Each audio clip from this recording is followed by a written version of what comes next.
petite introduction pour commencer sur les notions de base de chronobiologie. Je ne sais pas si vous êtes familier avec cette science. Donc, la chronobiologie, c'est l'étude des rythmes biologiques, des éléments qui vont venir les perturber, des impacts que ces rythmes vont avoir également sur l'activité humaine, en particulier le travail posté ou le travail de nuit. Vous avez également toute une partie de chronobiologie qui va traiter de prévention. Par exemple, aujourd'hui, la science traite énormément de prévention concernant l'hypertension artérielle et les problématiques qui sont liées au fait que normalement votre système cardiovasculaire doit se reposer la nuit et qu'en fait, lorsque vous êtes debout, il ne le fait pas. Donc, ça va provoquer un certain nombre de soucis. Et ces axes-là sont aujourd'hui parmi les plus coûteux pour les entreprises qui ont des problématiques de travail posté. Donc ça, c'est quelque chose aujourd'hui que vous allez voir. Donc une chronoprévention des risques au niveau physiologique. Et vous avez également des études en chronopharmacologie, c'est-à-dire comment la prise d'un médicament à la bonne heure peut être plus efficace ou moins toxique. Et également la chrononutrition, qui va plutôt, elle, s'intéresser aux apports caloriques ou la qualité des apports nutritionnels en fonction des heures du jour et de la nuit. Alors, spoiler, ne mangez pas du gras et du sucre le soir. Voilà, c'est une première chose. Mais les études aujourd'hui sont un petit peu... Voilà, le pan de la chronobiologie va en s'écartant et a tendance, même aujourd'hui, vous le voyez dans des revues spécialisées, à venir en fait compléter des spécialités particulières. Ça peut être en néphrologie, ça peut être en cardio, ça peut être en chirurgie. Vous avez des articles majeurs qui montrent qu'en fonction de l'heure où vous opérez un patient, vous avez par exemple des chances de survie qui vont augmenter. Alors juste un petit rappel, parce que je ne suis pas tout seul sur ces sujets-là, et j'ai deux personnes qui ont énormément compté dans l'ensemble de ces études. Bon, peut-être que du côté des sapeurs-pompiers, vous connaissez de réputation le colonel Michel Marlot.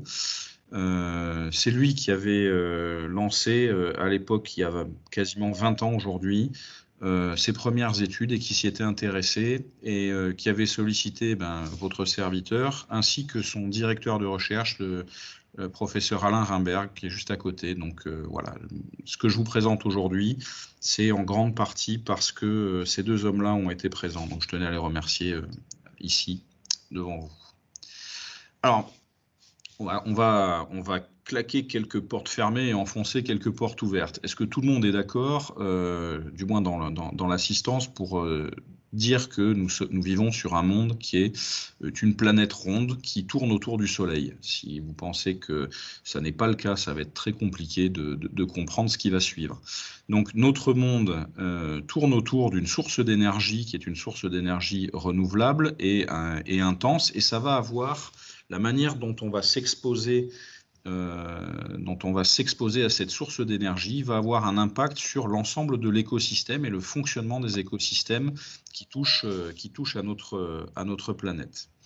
Alors, vue du sol, vous connaissez peut-être ces vues-là, c'est l'étoile polaire qui est le seul point qui ne bouge pas, et pendant très longtemps, on a l'impression effectivement que nous sommes un petit peu au centre des choses, parce qu'on voit le ciel qui va bouger, notamment la nuit, et les constellations qui vont, en fonction des saisons, donner des configurations différentes. Alors ça, dans l'histoire de l'humanité, en anthropologie, c'est extrêmement intéressant, puisque vous pouvez voir, par exemple, que des constructions ou des artefacts tenaient déjà compte de manière extrêmement précise des rythmes biologiques, et par exemple la manière dont dans le ciel vous allez observer au printemps la position de telle ou telle constellation va donner des indications, par exemple sur l'arrivée éventuellement du gibier ou de ce genre de choses. Vous avez d'excellents exemples en sociologie chez Marcel Mauss sur la variation saisonnière des structures des sociétés esquimaux qui montrent en fait qu'en fonction de la présence ou non du gibier, vous allez avoir des formes sociales qui vont s'adapter de manière différente. Donc que ces faits-là sont connus depuis extrêmement longtemps. C'est pas neuf, hein, les rythmes biologiques. Et en plus, on va avoir tendance à les oublier parce qu'ils sont évidents. Ils sont tellement évidents qu'on ne les perçoit pas, on les considère comme acquis, et donc on les oublie. Et pourtant, c'est au fondement un petit peu du fonctionnement de nos sociétés. Alors voilà par exemple un artefact dont je vous parlais, donc c'est l'âge du bronze. Vous pouvez voir sur l'artefact en fait des positions qui sont des positions de la Lune ou des positions de certaines constellations. Et l'artefact lui-même est en fait un cadran solaire que vous allez pouvoir poser par terre. On dirait en fait un chapeau avec des lunes et des étoiles. La symbolique, si jamais certains ont l'image un petit peu des magiciens de Merlin l'Enchanteur et de ce genre de représentation, c'est exactement ça en fait. C'était porté par le chef de clan qui était un petit peu le service général à l'époque de la tribu et qui répartissait en fait les tâches en fonction des heures du jour, de la nuit, des saisons. Et voilà, ça c'était son planning en fait. Et il y avait tout marqué dessus, et tout est. Alors, on a associé ça à des choses qui étaient religieuses. En fait, il y avait une fonctionnalité qui est une fonctionnalité tout simplement de division du travail social en fonction des heures du jour et de la nuit. Qui va veiller sur nous cette nuit? Comment on va rouler les uns avec les autres, parce que faire 4 nuits ou 5 nuits d'affilée, c'est compliqué. Bah, déjà à l'époque, en fait, il y a des proto-traces des problématiques qu'on rencontre encore aujourd'hui à l'intérieur, par exemple, des centres de secours de sapeurs-pompiers ou des urgences. Voilà, donc déjà à cette époque-là, il y avait une problématique à cette époque-là, et on va y revenir, qui était est-ce qu'on peut dormir tranquille ? Parce qu'on n'était pas dans des villes, il y avait des ennemis, il y avait des prédateurs, et il fallait pouvoir veiller 24 heures sur 24 et 7 jours sur 7 sur le clan. Donc ces problématiques-là, finalement, à l'époque, étaient déjà présentes. Alors, vous avez les belles images aussi habituelles, donc des observatoires astronomiques, les alignements pour détecter les solstices, vous les avez. Alors, j'ai vu qu'il y avait quelques Bretons que je salue, des amitiés bretonnes. Les alignements, par exemple, de mégalithes sont souvent des moyens d'étudier justement la position des astres ou la position du soleil et qui vont donner des indications sur la manière dont doit se dérouler le travail et l'organisation de la société. Voilà. Alors, vous avez un petit peu plus proche de nous, et là, par contre, d'un point de vue civilisationnel, ça marque une grosse différence. Alors ça, c'est le tympan de Saint-Lazare d'Autun. Comme j'habite en Saône-et-Loire, je suis allé le prendre en photo, et vous avez en fait sur le pourtour, tout autour, si vous observez bien, vous allez avoir l'ensemble des signes du zodiaque avec à côté un petit bonhomme qui fait une activité. Et vous voyez que là également, on voit encore que en fonction des rythmes de la nature, la société va s'activer. Alors, ce qu'il faut surtout remarquer ici, c'est que les rythmes de la nature sont à la périphérie et que l'élément central, bien entendu, vous voyez le Christ au milieu, pardon, et qu'il est exclu des rythmes de la nature. En fait, ici, pour des raisons de croyance, la chrétienté a dit que finalement les rythmes de la création ne pouvaient pas être divins, puisque le divin était immuable, éternel. Et vous avez une distinction qui commence à se faire dans la société à ce moment-là, et qui est de dire finalement le temps de l'institution ou le temps de la société qui doit suivre le temps divin, à l'exemple un petit peu de l'Église, doit s'extraire des rythmes de la nature qui sont des rythmes pas païens, mais en tout cas ne sont pas des rythmes purs. Et cette idée-là, en fait, aboutit à une révolution beaucoup plus tard au niveau technologique, qui est l'invention de l'horloge, puisqu'il nous faut un temps indépendant, mesurable, indépendant des rythmes de la nature. Et à partir de ce moment-là, commence un petit peu notre aventure, c'est que le temps social, le temps que vous avez sur votre montre, est finalement un consensus, puisqu'on peut le changer entre l'hiver et l'été. Si tout le monde est d'accord, ça ne pose pas de problème d'avancer d'1 heure ou de la reculer. Donc ça devient un consensus social, et ça n'est plus une affaire de régulation par la présence ou l'absence des ressources ou de l'énergie qu'on risque de dépenser. Et ça va faire une grosse différence, parce qu'à partir du moment où vous mesurez le temps de manière indépendante des rythmes biologiques, eh bien vous allez tout simplement les oublier et vous n'allez plus en prendre compte dans le quotidien. Donc ce petit historique, bon, je passe assez vite, hein, mais si vous le souhaitez, je peux vous donner des références, notamment sur l'histoire des calendriers, de l'histoire de la fatigue au travail est très très liée justement au suivi des horaires de travail. Bien derrière, vous allez pouvoir un petit peu comprendre quels sont les enjeux en matière de chronobiologie aujourd'hui et pourquoi il est intéressant de s'y pencher. Donc en résumé, notre monde est non linéaire, rythmique et donc prévisible. Ça, c'est une bonne nouvelle. Les écosystèmes qui nous entourent, dont ceux dont nous faisons partie, sont adaptés à ces rythmes et les reflètent. Alors, je ne vous ferai pas l'affront aujourd'hui de, par exemple, dire que lorsqu'il fait chaud et qu'il y a du vent, il y a de très fortes chances pour qu'il se passe un certain nombre de choses dans l'écosystème, notamment l'apparition d'incendies. C'est quelque chose donc qui est prévisible. Ce sont des saisons et elles sont connues la plupart du temps et suivies par les gens qui ont l'habitude, donc les pompiers pour les feux de forêt, les agriculteurs également. Et il existe des signes périodiques qui permettent en fait de prévoir un certain nombre de phénomènes et d'organiser du coup la société en conséquence. Donc si vous êtes capable de prévoir l'organisation d'une activité, ben vous êtes capable de trouver des organisations qui sont des organisations adaptées et qui peuvent vous permettre d'utiliser un petit peu moins d'énergie. Des organisations en fait qui vont rendre la pratique tenable par rapport justement à ces signes périodiques qui sont prévisibles. Alors, vous l'avez compris, et c'était un petit peu l'objet là de mon exposé sur le tympan de la cathédrale de Saint-Lazare d'Autun, c'est que le temps biologique aujourd'hui et le temps social peuvent entrer en conflit. Et ça va poser un certain nombre de problèmes, notamment en matière de santé, de fatigue, d'organisation, de risque d'accident. Alors, un petit rappel maintenant, ou une petite introduction à ce que sont les rythmes biologiques. Alors, pas de panique. Les rythmes biologiques, vous les connaissez bien. Ce soir, vous allez vous coucher. Demain, vous allez vous lever.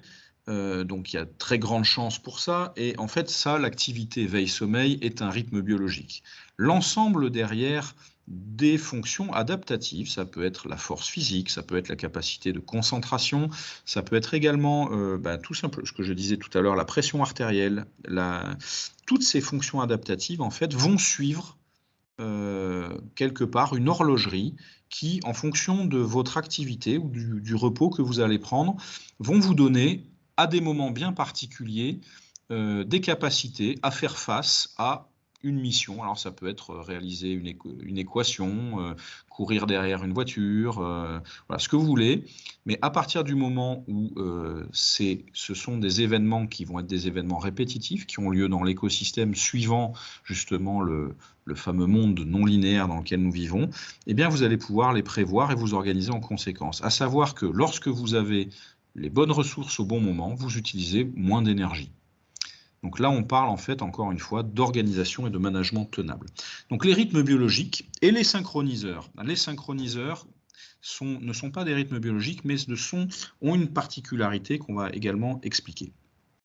Alors les principes de base, c'est que notre corps a une organisation temporelle. Alors là, je vous ai mis un petit schéma. Vous voyez qu'à partir de 16 heures, effectivement, vous allez avoir le pic de votre force musculaire et de la température qui va augmenter. En fait, ça va jusqu'à à peu près 20 heures. Hein. Ça dépend des gens. Vous avez des gens plutôt du matin, plutôt du soir. Mais pour l'instant, on ne va pas compliquer les choses. Retenez que, par exemple, si vous voulez faire du sport, c'est plutôt en fin de journée. Si jamais vous voulez, par exemple, vous intéresser à l'attention ou aux capacités cognitives, vous les aurez plutôt en début de matinée. Donc, il y a tout un codex, quelque part, de ces fonctions adaptatives, mais attention, elles peuvent varier. Si votre rythme de vie n'est pas lui-même régulier, eh bien, elles vont varier également. Si, par exemple, vous vous mettez à aller courir très tôt le matin, eh bien, toutes ces fonctions risquent de se caler plus tôt sur votre activité physique et le matin, à ce moment-là, vous aurez plutôt le pic du cortisol, plutôt le pic attentionnel, et on peut en fait jouer avec ça.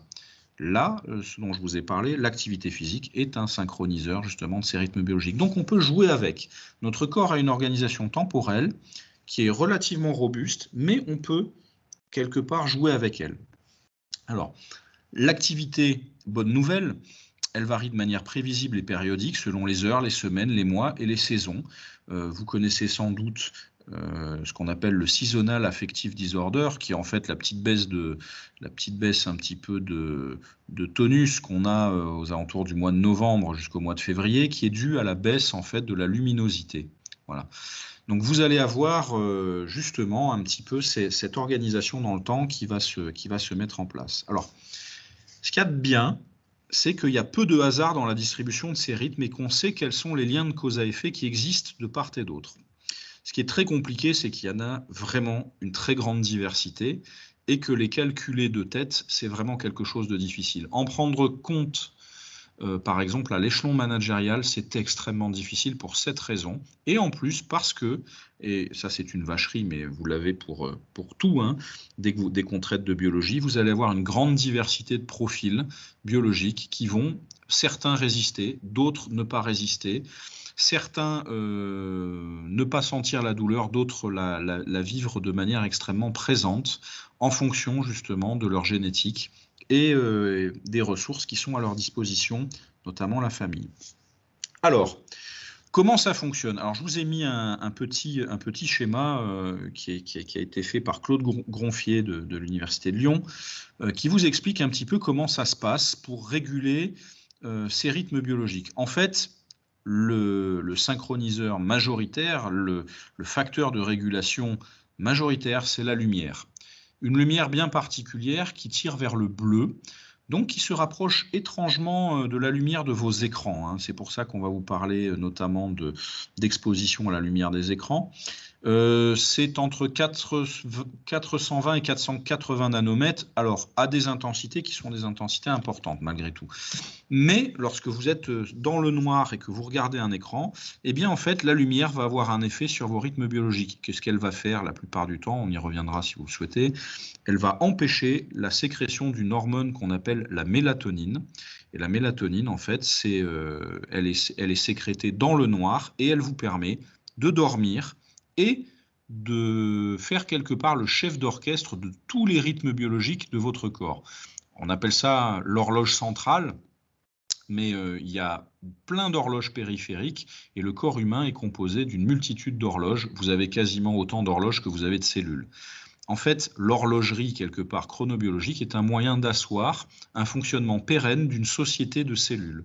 Voilà. De la même manière que tout à l'heure, les anciens assuraient la pérennité de la société grâce à justement une lecture des rythmes biologiques pour pouvoir justement diviser le travail, et bien là, en fait, votre corps fonctionne à peu près de la même manière et va trouver un moyen de synchroniser l'activité des cellules en fonction de ce que vous êtes en train de faire. Par exemple, la nuit, vos cellules vont se réparer, vont s'occuper d'elles-mêmes, elles vont avoir une vie beaucoup plus individuelle et elles vont s'occuper finalement de réparer leur ADN, de changer par exemple certains éléments. Et si vous les empêchez de faire, ben, en fait, elles ne vont pas aimer. Voilà, donc c'est comme si on vous empêchait d'avoir des moments pour vous et qu'on vous obligeait à vivre totalement et entièrement pour la cause de la société dans laquelle vous vivez. Ça s'appelle du totalitarisme. Et bien là, en fait, ce qu'il y a d'intéressant, c'est que le fonctionnement quelque part de la mélatonine, donc qui passe par ce qu'on appelle la glande pinéale, au-dessus du noyau suprachiasmatique, voilà, si vous voulez tout savoir, mais ça, à la limite, l'anatomie est moins importante, eh bien, va vous permettre effectivement de synchroniser le sommeil, le fonctionnement du système nerveux autonome, alors par exemple, le fonctionnement adrénergique, ça veut dire les capacités que vous allez avoir à répondre à une situation difficile, à vous énerver, etc. Les performances cognitives, l'humeur en règle générale. C'est pour ça d'ailleurs que les changements d'humeur sont de très bons indicateurs de problèmes liés justement à la fatigue et au manque de sommeil. L'activité motrice, la mémoire, les hormones et le cycle cellulaire, et il y en a tellement d'autres qu'on ne les a pas mis dessus. Mais il faut voir que c'est ça, la lumière quelque part, qui va avoir un impact, mais pas uniquement. La lumière est un synchroniseur majoritaire, mais ça n'est pas le seul. Alors, petit rappel aussi sur ce que c'est qu'un rythme, hein. Un rythme aujourd'hui, alors j'ai mis en bleu marine à quoi ressemble plutôt la donnée brute habituellement. C'est pas très joli, c'est pas parfait. Et je vous ai mis un modèle sinusoïdal pour vous expliquer comment on mesure. Donc là, par exemple, vous avez 3 paramètres. Vous avez la période. Donc la période, vous la mesurez soit d'un pic à un pic ou d'un creux à un creux. La période du rythme va être importante. Vous avez l'amplitude que vous mesurez de ce qu'on appelle le mésor, donc c'est la ligne rouge qui est en fait la moyenne du rythme jusqu'au pic. Et vous allez avoir, oui, donc le mésor qui est la moyenne qui se situe voilà, entre la variation du nadir et du zénith, donc du pic et du creux, hein, pour parler crûment, du rythme. Donc vous voyez là, ce qui est intéressant, c'est qu'on peut modéliser donc du coup mathématiquement, alors là c'est de manière extrêmement sommaire, hein, mais on peut trouver par exemple là, si on s'amuse un petit peu d'un point de vue mathématique, avec une méthode de régression non linéaire par la méthode des moindres carrés, vous pouvez arriver à trouver, ce qui est, je précise, et pas mathématiquement quelque chose d'extraordinaire, eh bien vous allez pouvoir trouver déjà des choses intéressantes en matière de modélisation des rythmes et vous allez pouvoir repérer des changements dans ces rythmes. Et ça, c'est intéressant. Alors, il existe différentes échelles et périodes des rythmes. Moi, je vous ai mis 3 échelles. Le circadien, c'est ce qu'on étudie le plus. C'est la référence. C'est vraiment, d'un point de vue social ou sociétal, ce qui va vous intéresser le plus au quotidien, c'est les 24 heures du jour et de la nuit. Et c'est pour ça que vos montres, d'ailleurs, sont... Alors, on est sur du 12 heures, mais vont mesurer voilà, ce laps de temps. Pourquoi? Parce que c'est un cycle veille-sommeil complet. Donc, le circadien, circa, ça veut dire environ, dien, 24 heures. Donc, j'ai mis un égal, mais vous mettrez un à peu près égal. Va concerner, voilà, justement, la course du soleil.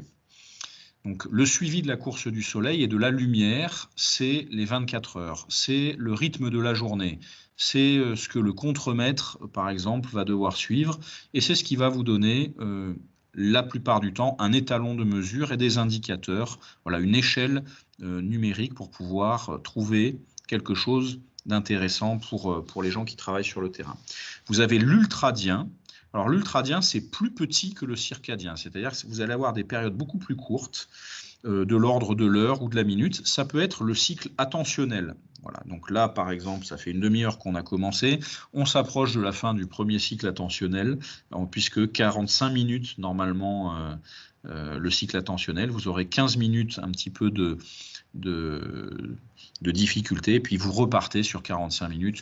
Ou alors ça peut être 50-10, voilà. Donc ça dépend en fait des études, mais il existe des rythmes ultradiens. Alors un autre rythme ultradien qui n'est pas évoqué, c'est le rythme cardiaque par exemple. Oui, celui-là, s'il n'est pas à la seconde près, on a quelques soucis malgré tout. Et après, vous avez l'infradien, qui sont des rythmes supérieurs à 24 heures, donc les rythmes mensuels, les rythmes hebdomadaires, les rythmes saisonniers. Alors ce qui est intéressant, c'est de faire un petit parallèle là avec la manière qu'avaient nos anciens de mesurer ces rythmes. L'ultradien, le circadien, en fait, vous êtes sur la course du soleil. Voilà, c'est le soleil qui donne l'heure, c'est l'ombre sur le sol du gnomon et ou la mesure du sablier. L'infradien, on va être, quand on est sur le mensuel, c'est du lunaire. Voilà, à peu près 28 jours. Donc à l'époque, ils avaient déjà cette manière de mesurer. Et lorsqu'on va être sur du saisonnier, en fait, c'est la position des étoiles dans le ciel qui donnait quelque part à nos anciens justement ces indications. Donc on reste quand même sur des choses qui ne sont pas toutes neuves. Hein. Alors, c'est prix Nobel de médecine 2017, la chronobiologie, mais vous voyez que on appelle ça l'archéoanthropologie. Vous allez avoir à l'intérieur, derrière, des problématiques qui vont déjà se manifester voyez, à l'époque de l'âge du bronze, ou même avant, très vraisemblablement. Alors, il y a une question qu'on me pose souvent, et la semaine, du coup, pourquoi 7 jours ? Ben en fait, 7 jours, on n'a pas de synchroniseur de 7 jours, on ne sait pas trop à quoi se référer, et c'est très vraisemblablement une accumulation de fatigue, donc une harmonique entre différents rythmes qui fait qu'on a, au bout du 7e jour, une difficulté. voilà, où on doit se reposer. Alors, c'est un chiffre qui est symbolique, que vous avez retrouvé un petit peu partout, mais ce qui est intéressant, c'est de surtout voir que les différents essais, par exemple, si vous essayez de compter la semaine en base 10, c'est la semaine révolutionnaire en France, eh bien, ça n'a pas tenu. Tout simplement parce qu'en fait, l'accumulation de fatigue, très vraisemblablement, faisait qu'au bout de 7 jours, vous aviez besoin d'avoir un petit peu d'air, du repos, ou en tout cas changer d'activité pour faire consacrer du temps, justement un petit peu pour vous. Donc à la manière un petit peu des cellules que j'évoquais tout à l'heure. Donc voilà pour 7 heures. Alors, on peut altérer un rythme. Alors là, ici, je vous montre des rythmes que vous connaissez sans doute, pour ceux qui sont sapeurs-pompiers, qui sont les rythmes d'intervention sur 24 heures. Donc là, on est sur du circadien. Et on voit là, en fait, par exemple, les interventions. Donc vous avez le SDIS-17 en 2020. Et pourquoi on a pris 2020? Parce qu'on a montré qu'il y avait des grosses variations dues au confinement. Donc vous avez les deux confinements. En rouge, vous avez le premier confinement le plus dur, et en jaune, vous avez le deuxième confinement. Et vous voyez que ces rythmes-là ont varié. Donc ils ont varié. La première figure vous montre qu'elle varie en amplitude. Voilà. La deuxième vous montre que la période change, c'est-à-dire que vous allez avoir, donc par exemple pour le SDIS 78, vous allez avoir une période, voilà, qui habituellement ne sollicitait pas les gens sur la nuit, ou en tout cas moins sur la nuit, mais là qui va augmenter. Alors tout simplement parce que si vous connaissez un petit peu les rythmes biologiques, les faiblesses respiratoires sont plutôt nocturnes, les crises d'asthme sont plutôt nocturnes, les OAP sont plutôt matinaux, parce que votre système cardio-respiratoire, la nuit, il n'est pas fait pour fonctionner à bloc. Eh bien en fait, quand vous aviez le Covid qui touchait quelque part les affections respiratoires, les fonctions respiratoires, eh bien, vous avez, par exemple, aux SDIS 78 qui ont eu un très gros cluster sur le premier confinement, eh bien, on voit justement que la chronobiologie va avoir un impact sur l'activité opérationnelle directement en augmentant la période, c'est-à-dire en tirant vers la nuit l'activité opérationnelle à cause des fameux cas Covid qui ont été nombreux, plutôt justement, ou ressentis comme difficiles, puisque la difficulté respiratoire a été ressentie comme plus difficile pendant la nuit. Donc voilà deux variations, et vous pouvez aussi avoir des variations, alors je ne l'ai pas montré là, je suis désolé, il a sauté sur l'écran, mais vous pouvez avoir aussi des variations de phase, c'est-à-dire que vous allez avoir le même rythme, la même amplitude, la même période, mais ça va se décaler, tout se décale, par exemple, de à peu près 2 ou 3 heures, par exemple quand vous changez d'heure, eh bien vous allez avoir des déphasages de l'activité, par exemple de l'activité humaine. Voilà pour l'altération des rythmes. Alors, il faut aussi comprendre que ces rythmes biologiques sont généralement associés à un caractère génétique. C'est-à-dire qu'on peut faire ce qu'on veut, on peut essayer de travailler 24 heures sur 24, 7 jours sur 7, ça ne pourra pas marcher parce que nous ne sommes pas, êtres humains, des hiboux. Nous sommes des animaux diurnes et que c'est marqué dans notre génétique. Ça veut dire que notre génétique perçoit, ou en tout cas conçoit, le fait que la majeure partie de nos ressources, de notre activité, le meilleur rendement possible, se fera plutôt en journée. Alors, il y a tout un tas de petits éléments qui vont effectivement différer, et on pourra en discuter si vous le souhaitez. Il y a des cas particuliers un petit peu partout, par exemple, sur certaines formes d'autisme, Smith-Magendis par exemple, vous allez avoir une inversion de ces rythmes, et la personne qui est touchée par ces variations génétiques va vivre la nuit et se reposer le jour. Alors vous imaginez pour des parents ce que ça peut représenter comme difficulté. Jeunes parents, vous voyez que effectivement les rythmes du bébé ne sont pas encore mis en place. Eh bien, imaginez que vous deviez gérer un enfant qui se lève à 3 heures du matin et qui vous sollicite à des moments où vous n'êtes pas disponible, où vous n'avez pas les ressources pour y faire face. C'est quelque chose d'extrêmement douloureux. Donc, vous pouvez avoir des petites variations, ou en tout cas des exceptions, mais ça reste quand même un caractère génétique relativement solide. Alors, ça a été mis en valeur par des expériences plutôt classiques, donc d'hybridation, alors pas sur les humains, hein, mais on le fait sur tous les êtres vivants, donc des hybridations de drosophiles par exemple, c'est pas neuf, hein, 1935, vous voyez, et en comparaison avec des jumeaux aussi, mono ou dizygotes, voilà, donc dans les années 70 ou 80. Encore une fois, c'est pas tout neuf. Les gènes sont identifiés, vous en avez plus d'une dizaine, je ne vais pas vous les citer parce que c'est pas peut-être pas l'objet aujourd'hui, mais il faut savoir qu'un même gène peut contrôler plusieurs rythmes et que plusieurs gènes peuvent contrôler un même rythme.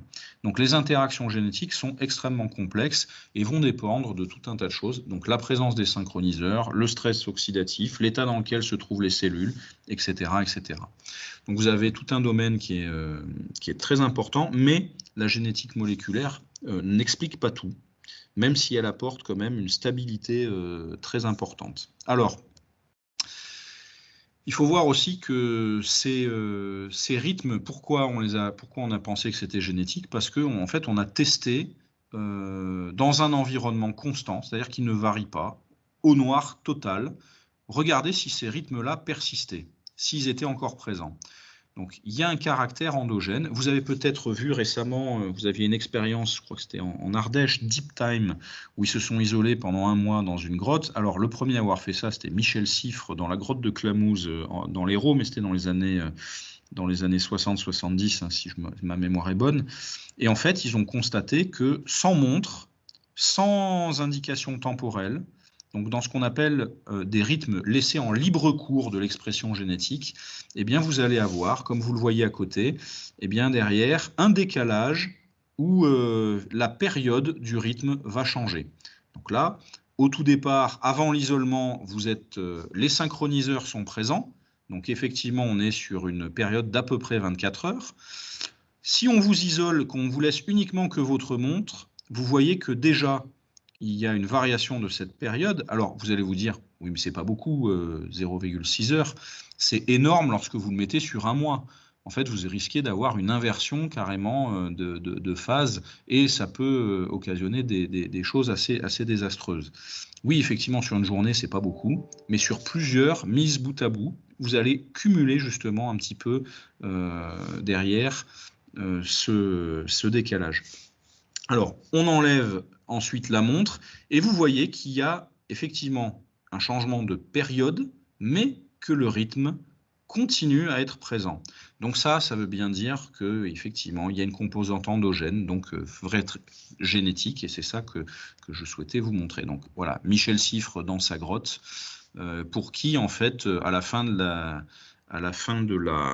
l'expérience, en fait, il avait passé pour lui moins de temps à l'intérieur de la grotte. Il avait eu une perception du temps qui, pour lui, se déroulait de manière beaucoup plus longue. Il pensait qu'une journée, en fait, c'était, je crois, c'était 25 heures. Donc, au bout d'un mois, qu'il avait passé finalement beaucoup moins de temps dans la grotte que prévu. Alors, tout ceci change quand vous apportez les fameux synchroniseurs. Alors la plupart sont créés, comme je vous l'ai dit tout à l'heure, par la rotation de la Terre sur elle-même et autour du Soleil. Les signaux sont périodiques et vont vous donner le temps. Alors j'ai parlé de la lumière, mais il y a la durée de l'exposition, pendant combien de temps vous vous exposez à cette lumière, et la longueur aussi du cycle entre l'obscurité et l'éclairage. Tout ça va vous donner en fait la longueur des jours, va vous indiquer que vous êtes plutôt en été ou plutôt en hiver, et si vous êtes plus ou moins sensible, va provoquer chez vous les fameux seasonal affective disorder dont on parlait tout à l'heure. Mais il n'y a pas que ça. Il y a aussi l'activité physique, en particulier l'activité physique aérobie. Pourquoi? Parce que vraisemblablement votre cerveau interprète ça comme soit une tentative de combat ou fight, comme on dit en anglais, soit une tentative de fuite, flight. C'est-à-dire que l'activité physique est interprétée physiologiquement comme un moment important pour la survie. Donc l'activité physique va être elle-même un synchroniseur et un signal qui va permettre d'amener vos rythmes sur 24 heures.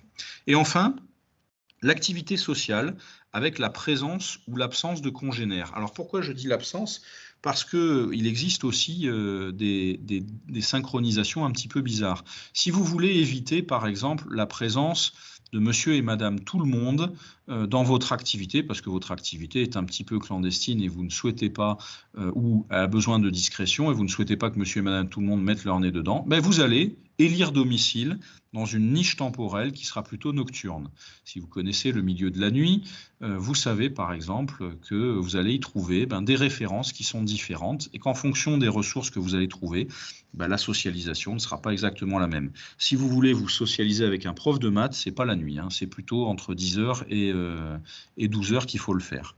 Le soir, ce sera d'autres personnes, ce sera d'autres quelque part ressources en fonction de ce que vous pourrez trouver. Alors, ça, c'est important parce que ça veut dire aussi que pour les gens qui vont vivre à des heures un petit peu difficiles à cause de leur travail, ils n'auront pas accès à des ressources habituellement disponibles pour tous les autres. Et ça, c'est tellement évident qu'on n'y pense pas, mais lorsque vous travaillez de nuit, c'est très compliqué de rencontrer des gens. Les seuls gens que vous rencontrez sont généralement des gens qui, eux aussi, vont travailler de nuit. C'est pour ça que vous avez un espèce d'entre-soi dans le milieu médical ou pompier. Il y a beaucoup d'échanges un petit peu, mais on rencontre des gens qu'aux heures où on est capable de les voir physiquement. Alors vous avez un petit peu le numérique qui permet de changer la donne, mais ça reste quand même encore un épiphénomène. Et vous avez ensuite des synchroniseurs appris. Par exemple, l'odeur du café le matin peut avoir un effet de synchronisation sur vos rythmes biologiques. Les bruits de la rue, pardon, excusez-moi, l'énoncé de l'heure. Voilà, donc tout ça va permettre de calibrer et de remonter quelque part l'horloge pour, au lieu de la mettre sur 25 heures, la remettre sur 24 et avoir les bonnes ressources au bon moment à l'échelle du corps humain. Alors voilà une petite image avec la couleur en fonction de l'éclairage du soleil pour vous montrer à quoi sont sensibles vous voyez que le milieu c'est plutôt bleu et vous avez des lumières plutôt douces et plutôt chaudes le soir, donc évitez de vous mettre devant des écrans avec cette fameuse lumière bleue. Alors, les synchroniseurs ne créent pas les rythmes biologiques, donc, mais les remettent à l'heure, et les horloges biologiques vont suivre un petit peu cette capacité d'adaptation. Et ils permettent en fait, à quoi ça sert un synchroniseur? C'est d'ajuster la période des fonctions adaptatives pour agir au moment opportun, si jamais il y a la présence de danger ou la présence de ressources. Alors, vous avez des animaux qui l'ont très très bien compris. Si tout le monde parmi vous a un chat, par exemple, regardez, vous avez l'impression que le chat s'active uniquement de manière très épisodique, mais en fait, il a dans ses gènes quelque chose qui va peut-être vous inquiéter. Là, ce que je suis en train de vous montrer, ce sont le nombre d'attaques de grands félins sur les hommes. Donc là, ça a été fait en Afrique. Et statistiquement, je résume, statistiquement, les attaques sont très significatives en début de soirée, parce que c'est un moment où les humains sont disponibles et sont en train de vaquer à leurs occupations, de se balader, et aussi aux alentours de 3 et 4 heures du matin. En fait, génétiquement, les félins sont programmés pour pouvoir venir attaquer dans le noir, voilà, donc ils ont une excellente vue, et à des heures de 3 à 4 heures du matin, leur proie pour ne leur laisser aucune chance. C'est ce qu'on appelle des prédateurs circadiens. Ils se sont spécialisés dans finalement la désynchronisation de leurs ressources et ils mettent un maximum de ressources à un moment où vous en avez le moins et vous êtes les moins capables possible de vous défendre. Voilà, donc vous pouvez voir en fait cette utilisation-là de la chronobiologie, elle est très très bien comprise par les animaux eux-mêmes. Alors, petit résumé, nous ne sommes pas égaux à nous-mêmes 24 heures sur 24, 7 jours sur 7. Nos capacités varient selon l'heure de la journée, des mois, des saisons, et il existe des moments où notre rendement dans une activité est plus important, où nous sommes plus vulnérables et moins performants, et où nous avons moins de ressources individuelles et écologiques à disposition. Alors, les ressources écologiques, c'est tout simplement, est-ce que j'ai les bons outils au bon moment? Est-ce que j'ai les bons collègues au bon moment? Là, ça se pose là dans la tête d'un sapeur-pompier. Est-ce que j'ai les bonnes compétences au bon moment par rapport à pic d'activité qui va se produire? Et évidemment, ces pics d'activité sont prévisibles. Alors, comme nous sommes des animaux diurnes, voilà, et notre pic d'activité et de performance est très majoritairement la journée, ce qui va ennuyer quelque part beaucoup les travailleurs de nuit.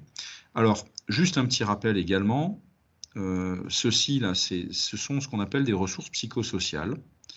Et voilà la relation que vous pouvez avoir entre plusieurs ressources psychosociales. Le soutien social correspond à la présence physique de congénères et ou de personnes capables de vous aider à réaliser votre mission.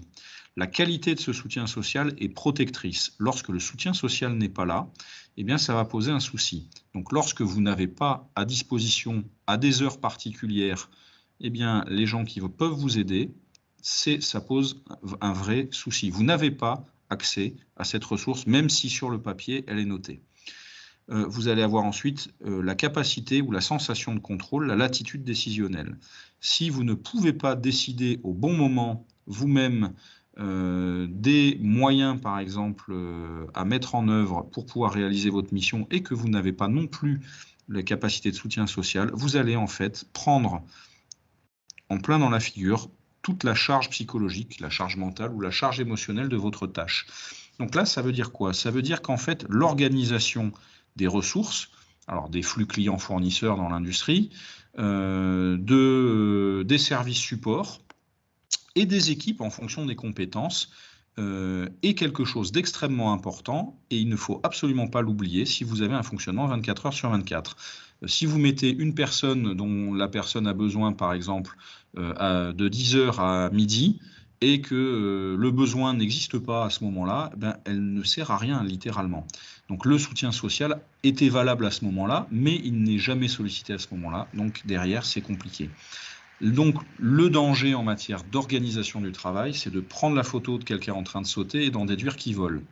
Et il faut donc répondre à la question quand et prendre en compte justement la variation de l'ensemble de ces ressources. Chez les sapeurs-pompiers, c'est la variation de la disponibilité, c'est la variation de l'armabilité des véhicules, donc par exemple la bonne compétence au bon endroit par rapport à la bonne mission.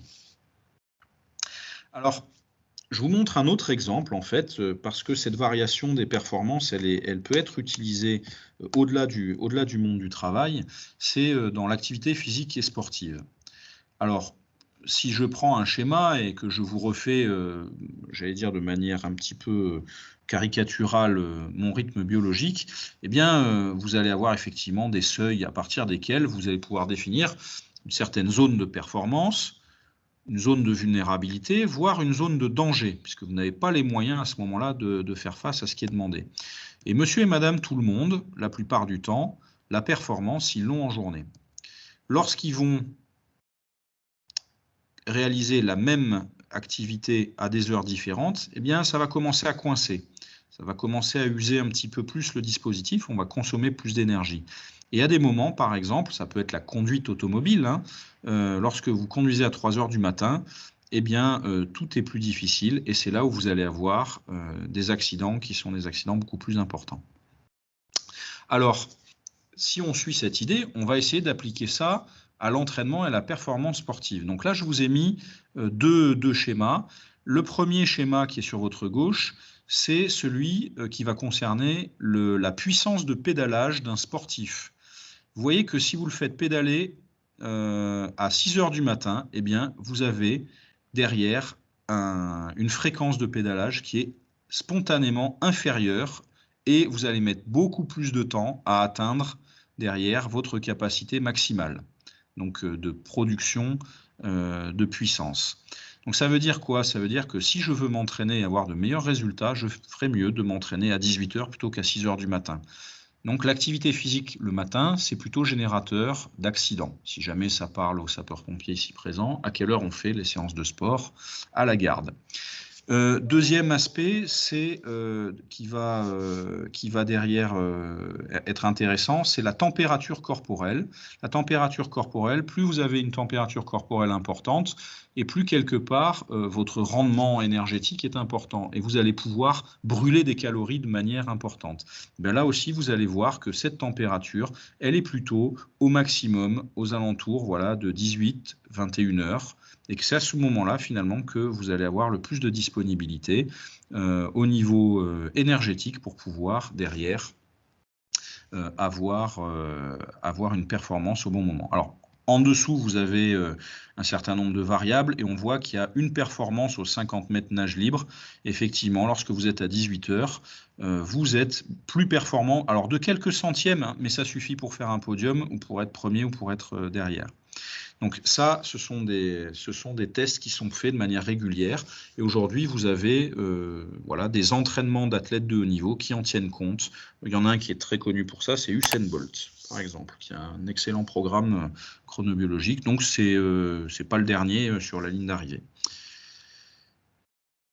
Alors, une autre chose qui est intéressante, c'est que lorsque vous faites du sport, eh bien, il va se passer quelque chose, puisque je vous ai dit que c'était un synchroniseur, vous allez mieux dormir, vous allez avoir une capacité derrière de performance beaucoup plus importante, parce que vous allez dormir de manière aussi beaucoup plus qualitative. Donc là, un meilleur sommeil en quantité et en qualité lorsque vous faites du sport entraînera une meilleure forme au réveil, de meilleures performances et une envie en plus de faire du sport, on va râler un petit peu moins, etc.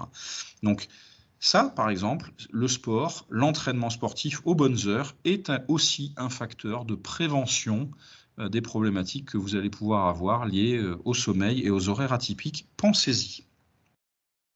Voici un de mes collègues, Rémi, qui lui travaille sur le sommeil polyphasique des navigateurs en solitaire. Donc, pour information, si ça vous intéresse, on travaille voilà, avec Big Sleep Data et plusieurs personnes sur un projet de la Transat Jacques Vabre. On va monitorer justement l'ensemble de ces paramètres. Voilà, donc c'est quelque chose qui est intéressant. On le fait également en monitoring de l'Ultra Trail, par exemple l'Ultra Trail du Mont Blanc. Voilà, je ne sais pas si parmi les pompiers qui aiment la course à pied, eh bien c'est relativement lié et on peut faire des choses assez intéressantes. Alors, concernant le travail de nuit, le souci, on l'a deviné, c'est que entre l'impératif socio-économique de rentabilité, par exemple, d'une machine qui doit fonctionner 24 heures sur 24, ou alors qu'on ne peut pas éteindre parce que des hauts fourneaux c'est compliqué d'éteindre et de les redémarrer, et bien derrière il va falloir des gens qui s'en occupent et qui veillent littéralement le feu continu de ces industries et ça va poser un certain nombre de problèmes. Ça va entraîner une désynchronisation des fameux rythmes biologiques, ça c'est ultra prouvé, et les effets sont plutôt, vous avez compris, délétères, nocifs. Voilà, le phénomène est connu et étudié depuis longtemps. Je vous ai montré un petit peu l'âge de bronze, mais sur un chantier, les tout premiers, c'était les compagnons qui avaient marqué au XIIIe siècle une interdiction stricte de travailler après minuit. Voilà, parce qu'ils ont remarqué en fait qu'il y avait beaucoup plus de chutes de grande hauteur. Alors le bâtiment, ça n'a jamais été un métier facile, mais quand on travaillait de nuit à l'époque et qu'on voulait être compétitif par rapport à l'autre loge de compagnons à côté qui était avec vous sur l'appel d'offres, si j'ose dire, eh bien il fallait montrer qu'on allait le plus loin possible et qu'on était le plus rentable possible sur le chantier. Eh bien malgré ça, il y avait une interdiction stricte, donc c'est le XIIIe siècle et on trouve des traces, moi qui étais à Tours, donc qui est une ville de compagnonnage, on trouve encore des traces effectivement dans les interdits de cette époque-là, mais très vraisemblablement ça date d'avant. Donc le phénomène est connu et étudié depuis vraiment longtemps. Alors tout ça c'est aussi les rythmes biologiques, mais il y a aussi la question de l'accès aux ressources, la famille, les amis, les institutions. Est-ce que je vais être obligé des fois de prendre des jours de congé pour pouvoir faire des démarches administratives ou des courses alors que je pourrais les garder pour me reposer ou partir en vacances. Et ça veut dire que je vais du coup être un petit peu désavantagé par rapport à des gens qui sont eux avec des horaires qui sont synchronisés. Alors, je vais aller rapidement, mais pour vous montrer un petit peu qu'il y a aussi des impacts sur la santé, la perturbation des rythmes biologiques est un facteur contributif de nombreuses maladies. Alors, vous avez les moins graves vers le bas, les plus graves vers le haut, et vous avez en bas sur l'ordonnée, vous allez pouvoir consacrer, ça va aller des bébés jusqu'aux adultes et aux personnes âgées. Donc vous avez les troubles bipolaires, vous avez les problèmes d'obésité, vous avez les problèmes de diabète de type 2, de cancer, d'Alzheimer, vous avez les problèmes aussi derrière de dépression. Donc là, on a fait le top 5 des maladies qui coûtent le plus cher à tous les employeurs en France et dans le monde. Donc ça veut dire que c'est quelque chose de vraiment, vraiment important. Alors, attention, je ne dis pas que les rythmes biologiques sont des causes. Ce sont ce qu'on appelle des facteurs contributifs qui vont vraiment accélérer. En fait, voilà, si j'étais un pompier, je dirais que ce sont des ennemis. Ce sont des gens qui vont enquiquiner, qui vont m'empêcher de réaliser ma mission. Voilà. Ou alors, ils vont contribuer à l'accélération du sinistre. Donc, les rythmes biologiques sont de cet ordre-là.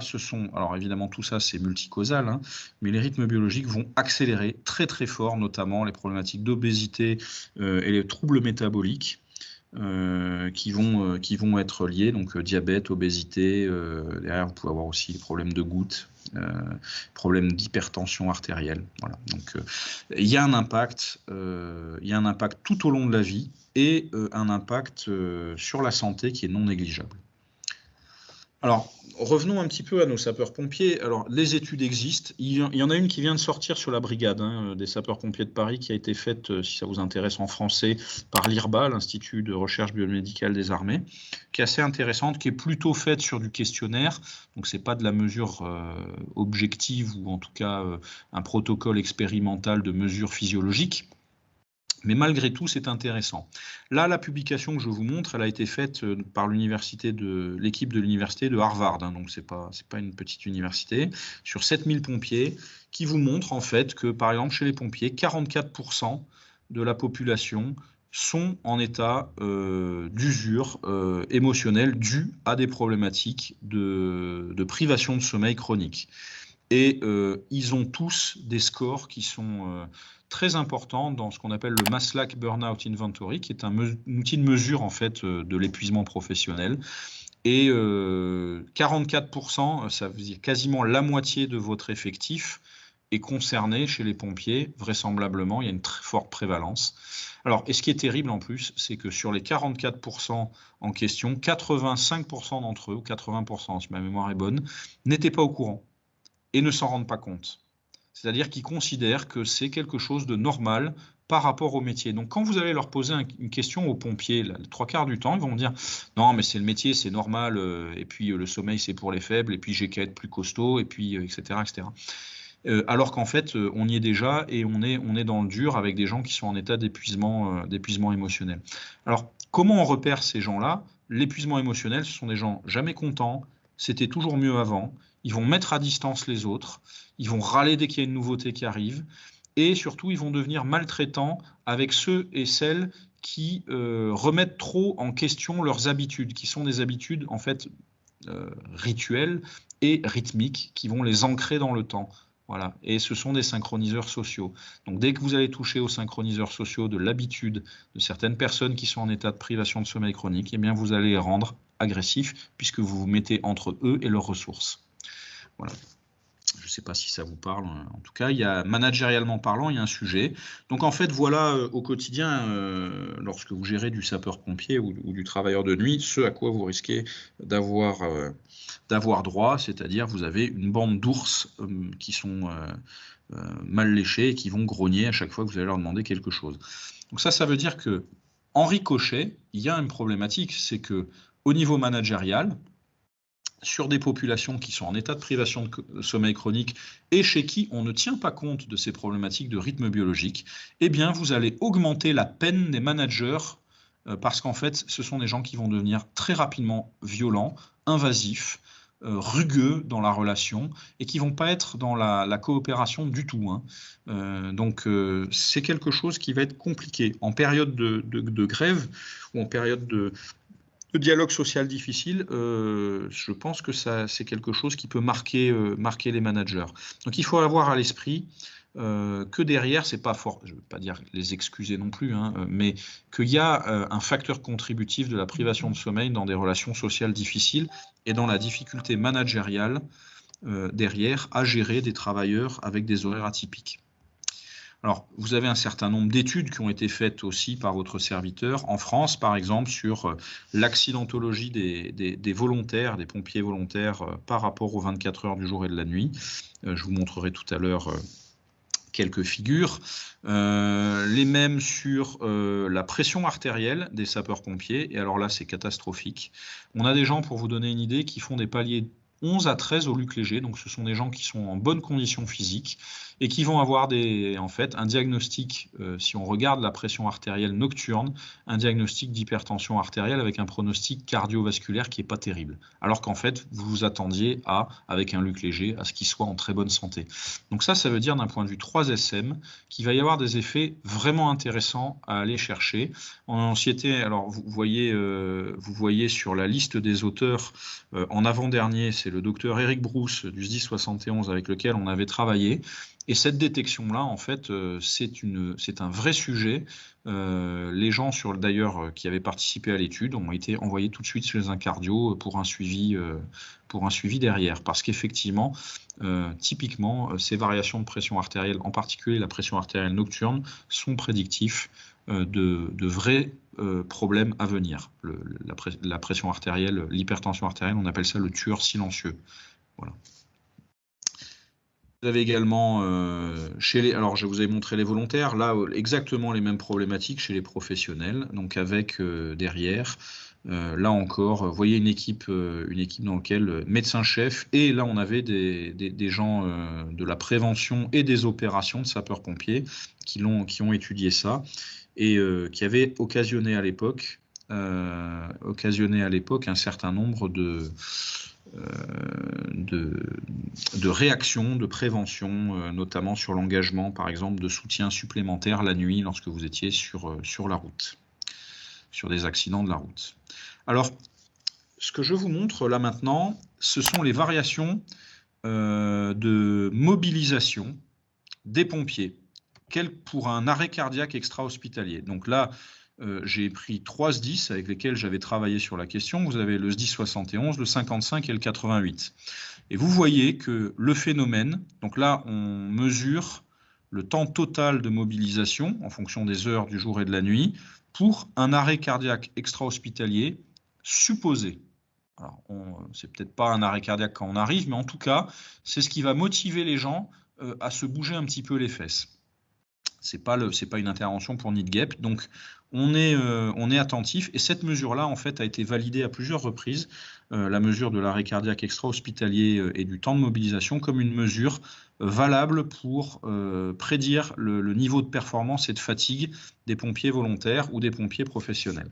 Alors, le délai de traitement de l'alerte pour ces mêmes interventions est intéressant par rapport aussi à la capacité du CTA ou des opérateurs qui vont répondre au téléphone derrière, et on va pouvoir mesurer avec un indicateur métier un niveau de fatigue. Donc là, par exemple, ce sont les délais de mobilisation, et vous voyez qu'en fait, effectivement, la nuit, sans surprise, les délais de mobilisation peuvent jusqu'à doubler.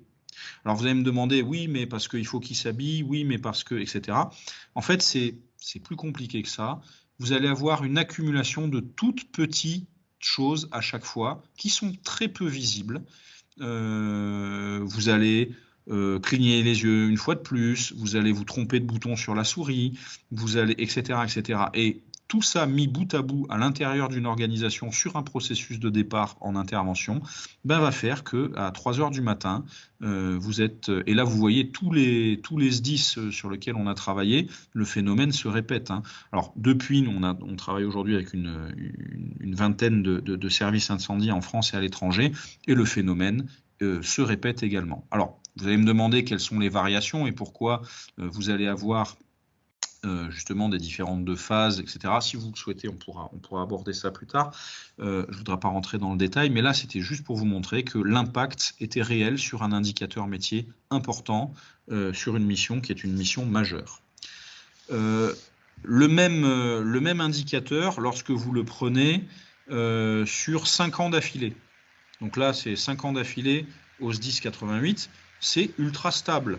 On a, quoi qu'il arrive, année après année, un pic la nuit, et ça ne bouge pas. Voilà. Ça ne bouge pas non plus pendant les saisons. On pourrait se dire, tiens, il va y avoir un effet un petit peu de l'hiver. Alors là, il n'est pas statistiquement significatif. Il y a un petit pic, mais il n'est pas statistiquement significatif. Et vous voyez que vous avez encore une fois de manière assez horlogère, toujours pour cet indicateur de délai de mobilisation pour arrêt cardiaque, vous voyez que derrière, saison après saison ou année après année, le phénomène persiste. Donc c'est quelque chose qui touche donc réellement, fortement, derrière le métier de sapeur-pompier en matière de délai de mobilisation. Alors, on a standardisé, si vous me posez la question, ce sont des délais de mobilisation ici qui sont des délais de mobilisation qui incluent la garde postée. C'est pour ça que vous avez, mais vous montez en, si jamais vous vous mettez sur de l'astreinte. Alors, on a fait également une étude sur, là vous avez en bleu le risque relatif d'accident en intervention. Donc on a compté le nombre d'interventions par rapport au nombre d'interventions qui étaient faites des sapeurs-pompiers et on l'a comparé au fameux délai de réaction, justement, le lag time, donc le délai de mobilisation. Et bien en fait, vous avez une corrélation qui est quasi parfaite. Vous avez le pic à 3 heures du matin, qui est représenté, et vous avez un creux à 16 heures. Alors je suis désolé, là c'est un petit peu décalé sur mon écran, et vous avez un creux à 16 heures qui est le pic maximal de la performance. Rappelez-vous la performance tout à l'heure des athlètes. Donc vous avez vraiment en plus non seulement un moyen de faire de la prévention, mais en plus un moyen d'améliorer le métier et la performance métier. Alors là, c'est le rythme d'accident pour les sapeurs-pompiers volontaires. Ça, c'était le SDIS des Vosges. Alors là, ce qu'il y a d'intéressant, pour les volontaires, donc là, avant, c'était pour les professionnels, hein, pardon, excusez-moi, là, c'était pour les professionnels et les volontaires en garde postée. Là, ici, c'est pour les volontaires d'astreinte dans les Vosges, et vous constatez qu'il y a en fait un pic à la fin de la journée. Ce pic-là, il est dû à l'accumulation de fatigue au fur et à mesure de la journée. Et vous voyez qu'il baisse à 23 heures. Donc, en gros, les accidents vont avoir lieu si vous êtes engagé sans période de repos après votre travail et ou à 3 ou 4 heures du matin. Quand vous êtes volontaire, il y a un deuxième pic et le pic est très vraisemblablement, alors je reste très prudent, très vraisemblablement dû à l'accumulation de fatigue la journée. Le fait qu'il redescende à 23 heures et qu'il y ait une tendance à la redescente entre 21h et 23h, en fait, alors que derrière, vous savez que du coup, le gros pic va arriver, le pic chronobiologique va arriver, ça laisse plutôt penser qu'effectivement, si vous aviez des périodes de repos à ce moment-là, c'est quelque chose où vous auriez peut-être un peu moins d'accidents. Pour information, cette période-là est aujourd'hui peut-être à l'intérieur des services incendie pour les volontaires, peut-être que vous l'avez constaté, c'est le moment où aujourd'hui, depuis le confinement, vous avez des baisses de disponibilité en semaine, en début de soirée. C'est peut-être pas un hasard de voir que là, il y a un pic d'accident qui serait peut-être corrélé avec un pic de fatigue et que du coup, on aura plus de difficultés, même si c'est le pic de l'activité opérationnelle dans certains centres de secours, à se rendre disponible et à vouloir se rendre disponible parce que ça va nous coûter un petit peu plus cher. Donc ça, c'est aussi une manière de pouvoir commencer à expliquer des phénomènes que vous constatez en matière de disponibilité de vos effectifs. Ce n'est pas le seul cas, voilà, ce n'est pas la seule explication, mais c'est peut-être une perspective différente à avoir sur des phénomènes que vous observez au quotidien, notamment sur la disponibilité. Alors, on a regardé justement si on a comparé par rapport au délai de mobilisation justement ces accidents et on regarde en fait que là on a également une corrélation assez importante donc ça veut dire que les phénomènes en tout cas ressemblent beaucoup à des phénomènes qui sont liés entre eux. Voilà. Là ici on a regardé, alors c'est plus le nombre d'accidents, c'est le nombre de jours d'arrêt de travail en pourcentage de la moyenne par rapport aux accidents en bleu, par rapport aux accidents qui ont été réalisés. Vous retrouvez ici donc le pic nocturne, là il est plus vers minuit, mais vous retrouvez le pic nocturne et vous retrouvez un petit pic, effectivement, alors De 14 à 16 heures, c'est ce qu'on appelle le pic postprandial, il est connu. C'est le moment où on fait la sieste, hein, où on est un peu moins bon à ce niveau-là. Et vous retrouvez aussi le pic d'accumulation de fatigue en bleu en fin de journée. Donc le phénomène, que vous le regardiez sur les accidents, sur les délais de mobilisation, sur le nombre de jours d'arrêt de travail induits par les accidents, eh ben, on commence à constater que ça peut toucher vraiment l'activité. En matière de recrutement, en matière de formation, en matière de management tenable et en matière d'éviter la fatigue inutile pour votre effectif, c'est intéressant parce que s'ils sont moins fatigués, ils seront moins casse-pieds aussi avec les managers. Donc aussi une manière d'épargner les managers sur un certain nombre de choses. Donc vous avez un petit peu des cascades là qui commencent à se dessiner peut-être dans vos têtes si vous connaissez les services incendie. Alors, ce qui est important là, c'est de dire aussi que les rythmes biologiques vont caler un certain nombre de choses. Ils vont caler l'activité de la population et vos activités humaines vont en découler. La disponibilité va en découler. Et les relations sociales vont en découler aussi. Donc en fonction d'un certain nombre de paramètres, on va pouvoir déjà se dire que, par exemple, le temps libre risque de varier. Alors là, je me suis permis de mettre quelque chose, parce que chez les pompiers, on a tendance à dire, par exemple, que les personnels féminins sont un petit peu plus disponibles en journée et que ça ne leur coûte pas, ou en tout cas moins d'énergie que de se rendre disponible si c'est un homme qui se rendait disponible. Donc là, c'est les chiffres de l'OCDE, hein, donc je ne veux pas inventer. Dès que vous avez une barre qui va vers le haut, alors je suis désolé, les échelles ont sauté. Ça veut dire que les hommes ont plus de temps libre que les femmes. Donc en rouge, c'est la France. Voilà, totalement à droite, c'est l'Italie. Totalement à gauche, c'est la Norvège. Après, tous les autres pays, j'ai un petit peu du mal. Et vous avez, en gros, la France, c'est ici, si vous prenez la mesure de la France, excusez-moi, j'ai pas les échelles qui se sont affichées. C'est à peu près 45 minutes, je crois, 45 minutes à 1 heure en plus de temps libre, si vous êtes un homme, voilà, au détriment des femmes. Donc ça aussi va vous dire quelque chose, c'est que la maîtrise des rythmes biologiques, c'est aussi un facteur qui va influer sur l'égalité professionnelle, parce que derrière, ça va conditionner les heures à laquelle vous allez avoir des disponibilités et les heures à laquelle vous allez pratiquer telle ou telle activité. Par exemple, alors maintenant tout le monde le connaît, j'ai l'habitude de les présenter très souvent, notamment à l'école des officiers de sapeurs-pompiers, mais là vous allez avoir une répartition de l'activité dans une population. Alors je suis désolé, encore une fois, alors je pense qu'en fait on doit avoir une légende qui est en blanc. Et du coup, blanc sur blanc, ça ne prend pas. Donc là, si vous partez de la gauche, vous êtes à minuit. Si vous allez sur la droite, vous revenez à minuit. Et si vous êtes tout en bas, vous êtes à 0% et tout en haut, 100% de la population.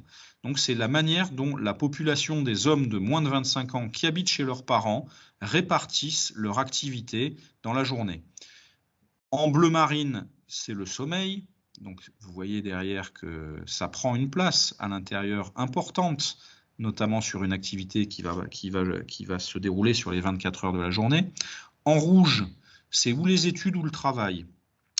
En bleu clair ou en bleu un peu plus clair, c'est le temps libre. Alors, au passage, pour tous les gens sapeurs-pompiers qui m'ont dit dans le courant de ma carrière qu'on ne trouvait pas de gens disponibles la journée, les chiffres de l'INSEE, donc là c'est en 2005, ça date un peu, mais aujourd'hui c'est à peu près la même chose. Les chiffres de l'INSEE vous disent que vous avez à peu près, voilà, pour les gens qui ont moins de 25 ans, 30% de la population active qui est disponible. Voilà, donc peut-être est-ce qu'il serait intéressant de changer de regard sur la manière dont on considère justement la disponibilité des futurs recrues. Donc là, vous avez en bleu, en gros, c'est des gens qui sont disponibles et qui ne sont pas au travail. En rouge, c'est les gens qui sont au travail. En jaune, ce sont les gens qui vont s'occuper du foyer. Et en vert, ce sont les gens qui vont avoir une activité sociale. Alors vous le voyez de manière très très fine. Un petit magenta. Le magenta, c'est comment s'occuper des enfants. Alors, ce qui est intéressant, c'est de regarder maintenant chez les femmes. Regardez bien la différence, hommes et femmes. apparaît en fait un gros pourcentage qui doit être à peu près là sur entre 10 et 15% de la population en jaune qui est je m'occupe en fait de la PME familiale, je dois m'occuper de la propreté, de l'hygiène, de la logistique, des plannings et réaliser en même temps des actions managériales et des actions éducatives. Du coup, vous montre qu'effectivement, en moyenne, les femmes sont moins disponibles que les hommes la journée. Et ça aussi, ça va être réglé derrière par les rythmes biologiques. Vous voyez, vous avez toujours le sommeil. Alors, les pics en bleu que vous voyez au milieu, ce sont les repas, pour information. En rouge, c'est toujours le travail. Et là, vous voyez disparaître la vie sociale et vous voyez apparaître « je m'occupe des enfants » alors que c'est une femme de moins de 25 ans qui habite chez ses parents. Donc ça peut vous donner une idée aussi un petit peu de cette organisation et des problématiques qui sont, on va dire, d'égalité professionnelle lorsque vous touchez au rythme de vie des gens. Alors voilà un homme de 25 à 45 ans en couple et sans enfant, moins de 18 ans. Alors je vous remonte, voilà le jeune homme qui habite chez ses parents, voilà. Voilà un homme qui s'est marié. Donc en gros, il a remplacé la ressource papa-maman par la ressource conjoint. Et ça n'a pas beaucoup bougé. En revanche, si jamais je mets les femmes, et que, pardon, voilà, vous voyez que immédiatement vont s'inviter effectivement les synchronisations dues aux enfants. Vous voyez un pic aux alentours de 10 h du matin, alors là, qui est pas évident à voir parce que je suis désolé, il n'y a pas l'échelle, mais un petit pic, en tout cas un endroit où c'est plus large, magenta, juste avant le repas, et bien ça derrière c'est un synchroniseur qui est un synchroniseur enfant. Vous le voyez apparaître aussi en fin de journée chez les femmes. Donc là, le synchroniseur enfant, pour les femmes, c'est quelque chose, même si là elles n'ont pas d'enfants, c'est quelque chose qui déjà conditionne la répartition un petit peu de la disponibilité. Alors ce qui se passe aujourd'hui, c'est que on a tendance à être de moins en moins genré dans la répartition des rôles familiaux et que vous allez avoir aussi ces synchroniseurs enfants se manifester de plus en plus chez les jeunes hommes. Alors voici, peut-être connaissez-vous des gens dans votre entourage qui sont divorcés, parce que quand on travaille à horaire atypique, c'est quelque chose de très très compliqué à maintenir. Ben, vous voyez en fait qu'un homme séparé avec enfant de moins de 18 ans, c'est-à-dire avec enfant à charge, va apprendre à devenir en fait une femme. Et il va prendre toute la charge derrière immédiate, par exemple, de l'activité de maison, plus la synchronisation avec les enfants. Vous voyez un pic en fin d'après-midi et un pic le matin qui vont s'inviter maintenant dans la disponibilité. Donc la vie sociale en prend un coup, mais si vous êtes sapeur-pompier volontaire, eh bien il faut savoir que ces synchroniseurs-là, qui sont des synchroniseurs enfants et aussi s'occuper du foyer, vont prendre de plus en plus de place. Et si en plus derrière vous y rajoutez de la privation de sommeil, eh bien en fait vous avez tous les ingrédients pour un abandon et en fait un dépôt de bip à la caserne. Il leur manquera plus qu'une opportunité qui ne tardera pas à se présenter d'engueulade avec un collègue ou avec le chef de centre, comme ça arrive toutes les semaines. Voilà, et alors là ce sont des femmes séparées avec enfants, et là vous voyez que c'est catastrophique pour elles. Donc la présence des enfants est critique en matière de synchronisation des activités sociales. Toute la maintenance et toute l'organisation du foyer est critique pour des gens qui vont avoir des horaires atypiques. Donc, presque, si vous voulez avoir des gens qui sont bien et qui restent longtemps chez vous, et si vous voulez fidéliser et être attractif pour ces gens-là, qui travaillent à horaires atypiques, eh bien, une aide à domicile et des nounous qui travaillent elles aussi à horaires atypiques, eh bien, c'est la meilleure aide que vous pouvez quasiment leur donner en matière de charge psychologique. Alors, en matière de prévention de privation de sommeil, vous pouvez le faire aussi, mais là, on voit qu'à l'échelon social, la présence ou l'absence de la ressource, c'est aussi quelque chose qui est régulé comme du papier à musique. Alors, juste pour remettre ça dans le cadre des sapeurs-pompiers, Si je tiens compte de l'ensemble des variables qui existent dans un service incendie, ce que je viens de vous dire là, c'était la bonne idée. Mais donc, vous voyez déjà, par exemple, là, c'est une image du SDIS 77 avec lequel on a travaillé. Ça, ce sont les liens qui existent sur toutes les interventions, les liens logiques qui existent sur toutes les interventions incendie. Si je rajoute à l'intérieur de chaque centre les liens qui existent entre tous les pompiers entre eux, c'est-à-dire la manière dont ils vont sortir en intervention, dont j'ai besoin d'un chef d'agré à telle heure et d'un équipier à telle heure, etc., etc. Et si en plus j'y rajoute ce que vous venez de voir, eh bien, je pense qu'on peut féliciter les directeurs de SDIS, les chefs de groupements territoriaux et les chefs de centre qui tiennent ça de main de maître depuis des années en subissant pleinement cette difficulté. C'est énorme, la complexité aujourd'hui qu'il faut algorithmique pour pouvoir traiter ce genre de problème d'un point de vue mathématique est monstrueuse. En gros, tout ce que vous voyez ici, ça varie selon les heures du jour et de la nuit. Et on a malgré tout des gens qui, avec le métier et l'expérience, arrivent à faire partir des camions et à maintenir les choses.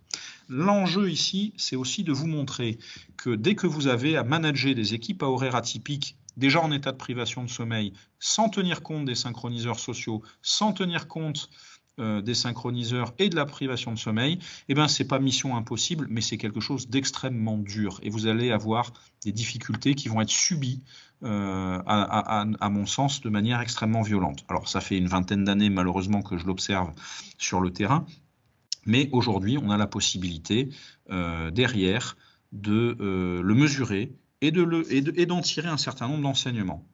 Hop là, pardon. Donc là, je vous montre parce que c'était drôle. Là, ici, vous voyez, c'est déjà complexe. Mais en gros, la structure de vos équipes, vous avez un CSP en haut, donc un centre de secours principal, c'est une grosse caserne, et un centre de secours 100% pompiers volontaires, en fonction des heures du jour, de la nuit. Donc là, je l'ai fait toutes les 3 heures. Mais vous voyez que toutes les options que vous avez changent au fur et à mesure en temps quasi réel. Donc ça derrière, ça veut dire que non seulement c'est complexe déjà quand c'est fixe, mais en plus quand ça bouge. Donc je tiens ici à saluer vraiment chapeau bas l'ensemble des chefs de centres de secours qui subissent ça au quotidien et qui arrivent malgré tout à faire partir les camions avec des râleurs dedans. Donc ça c'est, après leur avoir crié dessus en tant que caporal, je pense que c'est la moindre des choses de leur rendre hommage lorsqu'on se rend compte qu'on a dit une bêtise. Alors, pour vous montrer une petite horlogerie de synchroniseur, là, 2 modélisations de sollicitation opérationnelle. En haut, c'est par exemple le pic des sollicitations pour secours à personne. Et en bas, c'est les sollicitations familiales. Donc quand vous allez avoir, par exemple, rappelez-vous, au SDIS 78, un décalage vers 21h, 22h, 23h de l'activité du secours à personne, qu'est-ce qui va se passer ?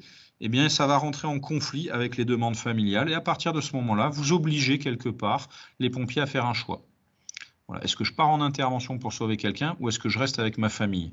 Dans tous les cas, il y a un conflit de valeurs. Si vous êtes quelqu'un de loyal envers votre famille ou envers votre service, vous créez un conflit de valeurs, alors qu'il n'y en avait pas au départ. Donc si ça n'est pas pris en compte, en fait, ce sera subi. Voilà. Alors, pour vous dire aussi que la fatigue est prévisible, donc vous avez vu effectivement si les phénomènes sont répétitifs, il existe des modèles biomathématiques qui, à l'échelon individuel, permettent de prédire la fatigue. Ou en tout cas de vous donner une très bonne idée de l'état de vos équipes. Alors, ce qu'il y a de très intéressant, c'est qu'on n'est pas obligé de consommer énormément de données à caractère personnel à partir du moment où on a accès à de la donnée opérationnelle, par exemple. Donc là, sur la gauche, par exemple, vous avez un modèle qui est le modèle le plus simple, qui s'appelle le modèle de Borbeli, sur laquelle vous avez une sinusoïde, donc la variation de performance en fonction des heures du jour et de la nuit, et auquel on va rajouter en fait une composante d'accumulation de fatigue. Voilà, c'est une droite au fur et à mesure de la journée, et ça donne la courbe S plus C, voilà, qui va vous expliquer que en gros, quand vous dormez, vous récupérez beaucoup plus, et plus derrière vous avez de la privation de sommeil, plus ce modèle va vous prédire, ou en tout cas vous donner une idée du risque d'accident ou du risque de grognement ou de l'état, on va dire, psychologique ou social de la caserne dans laquelle vous êtes. Voilà. Ça va être un très bon indicateur. Donc ça, aujourd'hui, c'est quelque chose qui existe, qui est possible. Alors après, si vous voulez on va dire le muscler un petit peu plus, vous avez la même version juste à côté sur laquelle vous avez une algorithmique un petit peu plus complète. Alors, pourquoi je vous montre ça? Parce qu'en fait, le niveau de complexité auquel les chefs de centre de secours et les managers des services incendies aujourd'hui se confrontent peut être réduit justement par une certaine automatisation et un certain calcul de ces problématiques-là pour les rendre visibles, ou en tout cas pour moins les subir. Donc l'algorithmique ici a cette vertu de pouvoir enlever toute une partie de la difficulté. En revanche, il faut que cet algorithme reste explicable, puisse être un algorithme de confiance, c'est-à-dire que le chef de centre, si jamais il me demande comment tu as fait ce calcul, que je sois en capacité de lui montrer, et qu'il soit 100% derrière traçable en cas de problème. Donc ça, c'est un enjeu.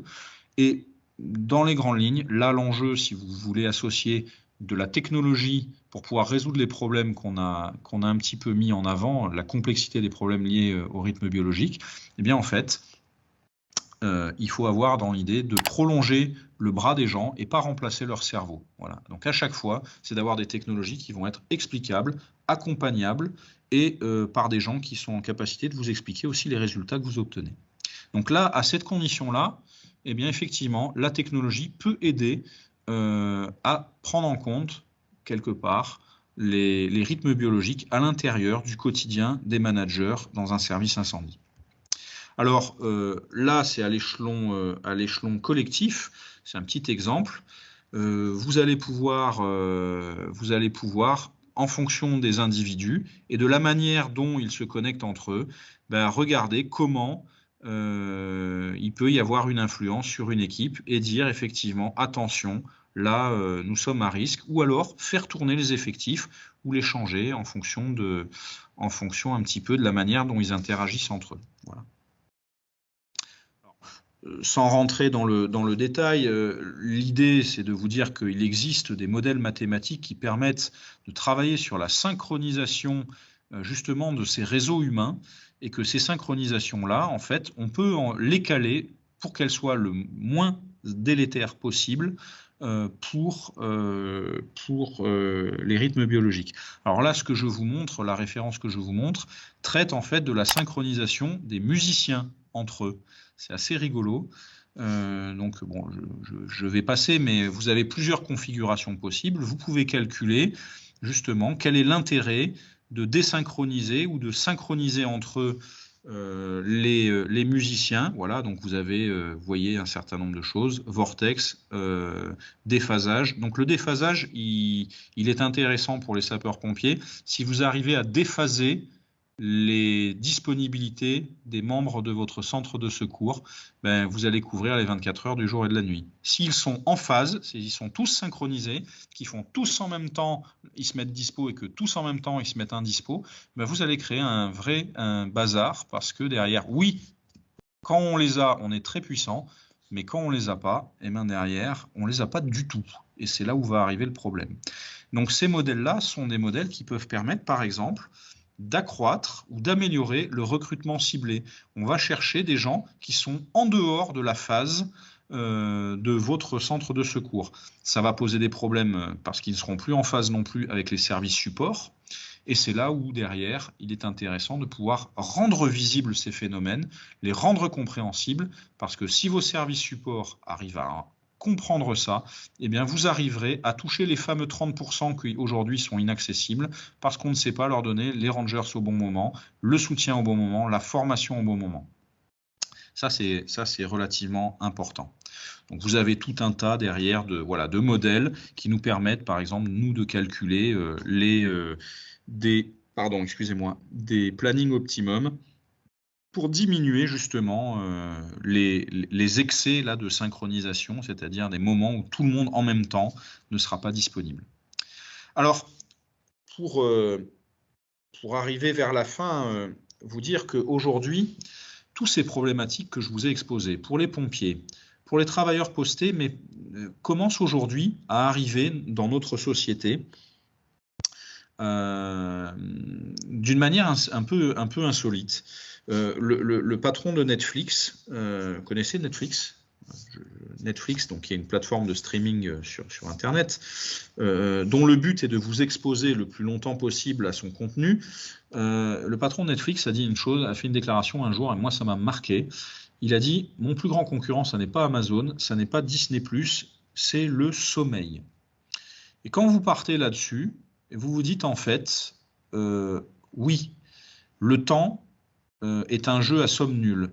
Si j'essaye de faire rentrer du temps d'audience disponible en plus, je vais forcément devoir les taper dans du temps libre, qui aujourd'hui est limité, qui va être limité par les enfants, qui va être limité par le sommeil. Et donc, en fait, il faut que j'encourage les gens à ne plus dormir pour qu'ils regardent un peu plus Netflix. Aujourd'hui, en moyenne, de mémoire, les gens qui ont Netflix dorment en moyenne une demi-heure à 45 minutes de moins que les autres. Quand vous savez que si vous perdez 1 heure de sommeil en moyenne sur l'année, c'est quelque chose qui est prédictif de problèmes, un peu ceux que je vous ai exposés tout à l'heure, métaboliques, problèmes d'hypertension, etc. La société qui se dessine, cette société qui veut quelque part notre attention 24 heures sur 24, y compris votre smartphone, hein, qui vous envoie des notifications à 3 heures du matin, et bien derrière, ça va poser un certain nombre de soucis, puisque tout va s'accélérer. Si tout est ouvert la nuit, si Amazon vous livre, même quand vous faites une commande à 3 heures du matin, eh bien en fait, la population entière risque d'être exposée aux mêmes problématiques que celles des sapeurs-pompiers ou des travailleurs postés. Donc nous sommes en train d'avoir une société qui peut nous amener quelque part à avoir de gros problèmes de santé publique, justement parce qu'elle va essayer de solliciter notre attention et notre fonctionnement 24 heures sur 24 et 7 jours sur 7. Alors, c'est déjà le cas hein, aujourd'hui. Voilà un petit schéma que je montre souvent.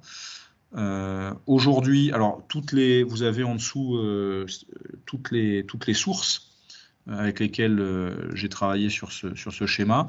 Donc, en moyenne aujourd'hui, vous dormez 7 heures. Vous avez 7 heures d'activité hors travail. Hein, donc, c'est là-dessus, c'est la fameuse disponibilité personnelle sur laquelle se base, par exemple, l'engagement volontaire ou de réserve. Et vous allez avoir ensuite le travail et les études.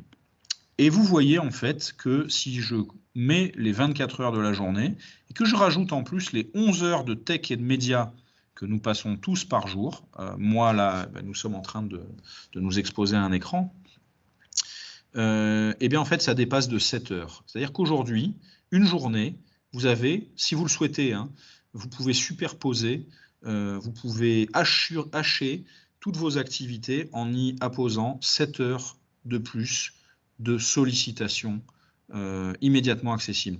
Donc en fait, on y est déjà dans cette société-là qui va nous solliciter 24 heures sur 24 et de plus en plus, elle risque d'attaquer le sommeil. Elle attaquait déjà quelque part le temps libre et les activités hors travail. Elle va essayer de rentrer à l'intérieur du travail et à l'intérieur du sommeil. Donc ces problématiques pour nous sont aujourd'hui des problématiques qui seront des problématiques de premier ordre dans le futur du travail. Voilà, c'est quelque chose sur lequel on fait un pari. Alors, pour vous montrer un petit peu comment ça peut être à ce moment-là utilisé, nous utilisons là des outils de data. Donc, vous voyez sur la gauche, vous voyez sur la journée, vous voyez par exemple les sollicitations du nombre d'interventions de sapeurs-pompiers par heure. Eh bien, en fonction de cette sollicitation-là et en fonction des modèles qu'on vous a montrés, il est possible, en fait, de calculer pour des profils, par exemple des femmes avec enfants de 0 à 6 ans qui voudraient faire 1650 heures, alors le chiffre n'est pas mis là au hasard, hein, si vous connaissez la DETT, de disponibilité, par exemple là c'est soir et week-end, à Pont au SDIS-17, ou des femmes avec enfants qui veulent faire de la disponibilité jour, eh bien vous pouvez calculer potentiellement quel sera l'impact sur le sommeil, ou quel sera l'impact sur le temps personnel, les activités domestiques, le travail et les études. Parce que tous ces temps-là sont comme quelque part des cascades. Si vous dormez mal, eh bien vous aurez moins de capacité à profiter de votre temps libre avec votre famille, vous aurez moins de ressources, etc., etc. Et on est en capacité aujourd'hui de le rendre visible en amont d'un recrutement ou au cours d'une carrière. Par exemple, vous venez d'avoir un enfant, comment va varier la dispo? Eh bien, en fait, vous pouvez avoir une idée de variation de la disponibilité et des impacts aussi sur le sommeil. Voilà, en fait, je ne sais pas si vous connaissez ce modèle, c'est le modèle de Reason. En fait, la synchronisation nécessite effectivement moins d'efforts à terme pour réguler le groupe, mais crée une vulnérabilité. Eh bien, si effectivement tous vous êtes indisponibles aux mêmes heures, eh bien c'est là où on aura un échec et un accident. Donc, je vous avais dit au tout départ, la bonne synchronisation avec les rythmes de la nature est quelque chose qui est considéré généralement comme quelque chose de bon. Là, en fait, d'un point de vue pompier, briser l'alignement des synchronisations, briser cette synchronisation-là, c'est quelque chose qui va nous permettre de mieux défendre la population. En revanche, le prix à payer est important. Le prix est important en matière de rythme biologique, puisque derrière, on va aller taper sur le rythme biologique, le rythme familial de manière beaucoup plus forte. Et si on n'a pas la maîtrise quelque part de ça, je pense qu'aujourd'hui, on aura de plus en plus de complications à gérer au quotidien un petit peu les équipes. Alors, dernière chose pour conclure un petit peu, vous avez vu l'ensemble des paramètres dont il faut tenir compte. J'ai été un très bon donneur de leçons théoriques, mais dans la pratique, en fait, qu'est-ce qui se passe?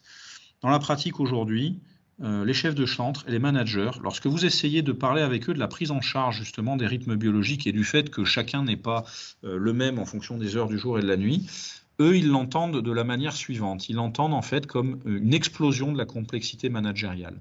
Pour vous l'expliquer, j'ai souvent comme image, c'est l'échiquier de Sissa que je vous présente ici. Sissa est censé être, selon le mythe, l'inventeur des échecs, et le roi local, pour le remercier, a mis en place, lui a dit, mais Sissa, qu'est-ce que tu voudrais? Je t'offre le cadeau que tu veux. Et Sissa, qui était quelqu'un de malin, a dit, bah écoute, regarde, il y a 64 cases sur le damier de mon échiquier. Moi, ce que je veux, c'est juste le remplir. Alors, voilà la règle. Un grain de riz sur la première, 2 grains de riz sur la deuxième, 4 grains de riz sur la troisième. Bon, vous avez compris que c'était une exponentielle et que sur la 64e case, il y allait avoir beaucoup de grains de riz. Eh bien, il faut savoir que c'est à peu près la même chose lorsque vous tenez compte de tous les paramètres que je vous ai montrés tout à l'heure. Vous allez monter en complexité jusqu'à la case 64. Alors, par contre, la complexité de la case 64, à votre avis, combien de grains de riz sur la case 64? Voilà. C'est un problème qui, d'apparence, est simple. Donc, on va pouvoir donner des leçons en disant, mais vous avez qu'à prendre en compte, messieurs, les rythmes biologiques, les disponibilités de chacun. C'est facile. Mais quand on parle de complexité algorithmique, derrière, il faut prendre le pire des cas. Il faut imaginer le pire des cas. Eh bien, le pire des cas ici, voilà le nombre de grains de riz que ça représente. Le cerveau humain n'est pas capable de l'appréhender parce que, en fait, c'est des milliards de milliards et que ce n'est pas des choses que vous avez l'habitude de gérer. Si je le convertis en production mondiale, ça fait 479 millions de tonnes par an, la production mondiale, et ça représente aujourd'hui 1539 années de production. Donc là, vous l'avez là un petit peu, là, la complexité pour le chef de centre, c'est un petit peu la même histoire. Allez, je vais rajouter un petit peu de complexité encore. Si je dis qu'il y a une demi-vie, ou une vie, pardon, le temps de vie du riz est de 30 ans, puisqu'il va pourrir après, eh bien ça veut dire que maintenant, d'un point de vue métier, je dois augmenter de 56 fois la production mondiale, qui est déjà de 479 millions de tonnes par an, pour pouvoir atteindre la case 64 en 1539 ans. En fait, aujourd'hui, lorsqu'on demande ça en matière de prévention à l'intérieur d'une entreprise, c'est ça qu'il faut avoir en tête. Vous êtes en train de demander une case 64. Vous pensez que la case 64 cases sur un damier, c'est pas énorme. Et en fait, vous allez exploser la complexité pour les managers. Donc ça nécessite 2 choses. Pour nous, c'est aujourd'hui une béquille qui est une béquille numérique qui permet de simplifier un certain nombre de choses. Deuxièmement, un accompagnement réel sur le terrain des managers pour pouvoir tenir compte de ce genre de problème. Voilà, donc je vous remercie pour votre attention. Et voilà, je termine par une phrase de Michel de Montaigne que j'aime beaucoup, qui dit « On pourrait dire que je me suis contenté de faire un bouquet des fleurs d'autrui et que ma seule contribution est le cordon qui les lie. » Je vous remercie pour votre attention. Alors, ce que je vous propose éventuellement maintenant, nous avons quelques dizaines de minutes pour évoquer des questions que vous auriez pu avoir. J'espère que je ne vous ai pas trop endormi. On dit souvent que les scientifiques sont les mieux placés pour vous parler de votre sommeil, si vous vous rappelez la pub pour les matelas. à disposition. J'aurais éventuellement quelques interrogations. Oui, bien sûr. Au travers de votre présentation fort intéressante, et je vous en remercie. Du coup, ça interroge, par exemple, sur les cycles de travail. On sait qu'on avait des gardes, historiquement, on avait du 24-48, on a un peu changé les modèles. On sait que, par exemple, pour optimiser la ressource, comme la nuit, on a des astreintes, on met des G12 dedans. Et du coup, est-ce que par rapport à ça, et des études que vous avez peut-être fait dans ce domaine, vous avez des cycles, des organisations que vous préconisez aujourd'hui, plutôt sur 3 jours, sur 2 jours, voilà, sur ça. Pour le CTA Codis, on sait qu'ils ont des nuits actives. Est-ce que plutôt du 2-8 que du 2x12 ou des choses comme ça? Alors totalement. Alors, juste pour information, quand on regarde les standards en matière de régime de garde ou d'activité chez les pompiers, par exemple, si je prends les pompiers américains, le NIST, le NIST, donc qui s'occupe des standards et de la technologie, en recense, je crois, c'était dans les années 2000, plus de 250 différents dans les services incendies. Donc, c'est pour vous dire que c'est un vrai bazar. Ce qui est important, je ne peux pas vous dire quel est le mieux, je vais vous dire éventuellement quel est le moins pire par rapport à la sollicitation que vous avez.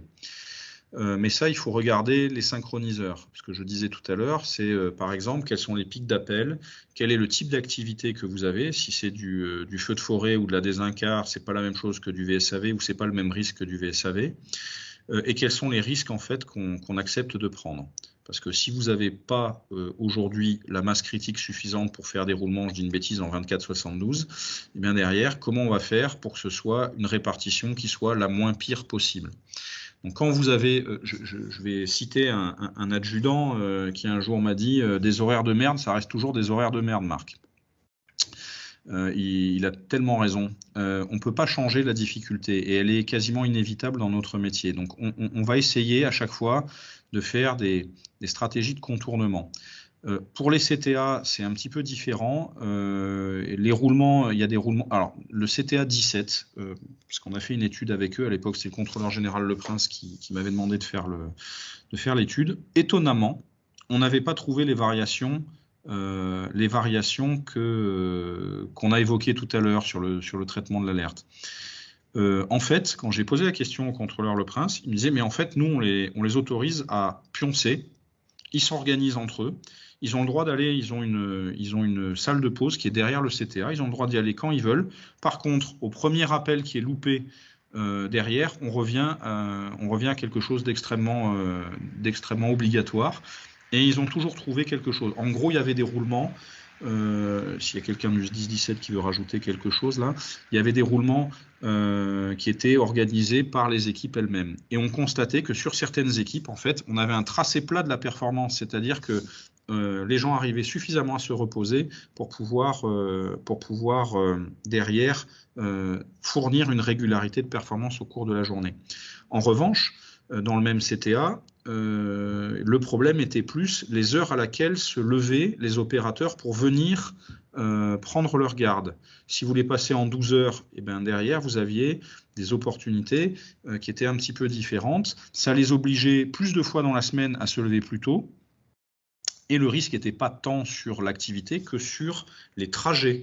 Et je sais que chez les pompiers, on a tendance à vouloir habiter un petit peu plus loin des villes et c'est pas faire les pompiers TGV, mais quand on est en garde postée, ça permet de se libérer de la contrainte de présence ou en tout cas la contrainte de timing nécessaire à la mobilisation autour d'une caserne. On va avoir un petit peu des problématiques comme ça sur les temps. Par exemple, moi je connais des amis qui traversent le département de Saône-et-Loire pour venir à Mâcon prendre leur garde. Et ils repartent et ils ont encore 1 heure de route, alors qu'ils ont peut-être fait justement une nuit où ils sont défoncés. Donc il y a en plus de l'activité, il va y avoir ces paramètres qui vont venir se greffer. Donc ça, typiquement, je reste très prudent sur les régimes de garde et la manière dont c'est mis. Globalement, il existe un principe. Il y a une règle de base qui est « il faut dormir quand on peut ». Donc plus vous allez avoir une manière de fonctionner qui permet aux gens de dormir, voilà, c'est l'objectif, ça c'est vraiment le sauvetage à faire, c'est le sommeil. Objectif prioritaire, c'est le sommeil. Ensuite, derrière, ça va être les moments de repos personnel et les moments de présence avec la famille. Et vous allez avoir une graduation comme ça où on va pouvoir un petit peu dire, voilà comment ici c'est important de sauvegarder. C'est pour ça que je vous ai montré tout à l'heure les impacts en fonction du centre de secours et en fonction des gens que vous avez en face. Si vous êtes une femme de moins de 25 ans avec des enfants, etc. Ça ne va pas être les mêmes pour des anciens. Ça ne va pas être les mêmes pour des jeunes. Quand vous avez 20 ans, vous avez envie de bouffer de l'inter, vous avez en plus pas de contraintes d'un point de vue, ou très peu de contraintes d'un point de vue charge psychologique ou charge familiale, vous allez avoir une facilité à rentrer sur des régimes de garde qui sont des régimes de garde rapides, et vous allez en plus avoir envie d'en découdre. Donc c'est quelque chose qui va changer au fur et à mesure de la manière dont le centre de secours va vieillir ou rajeunir en fonction de ses recrutements. Donc, sleep when you can, disent les Américains. C'est dors quand tu peux. C'est vraiment le principe. Donc ça, c'est important. Il est important aussi de pouvoir lire les cycles du centre de secours. Si vous avez des anciens, ils vont moins supporter le travail de nuit. Si vous avez des jeunes, ils vont mieux le supporter, mais ils vont être beaucoup plus vulnérables, par exemple, sur les problématiques de travail ou de changement de vie. Vous avez quelqu'un de 25 ans qui, hop, vient de devenir papa ou maman. Et ben là, vous avez quelqu'un qui, d'un seul coup, la disponibilité va varier. Donc, il faut avoir une connaissance fine au niveau RH pour pouvoir vous dire quelle est, et au niveau opération, pour pouvoir vous dire quelle est l'organisation qui serait la moins pire à tel ou tel endroit.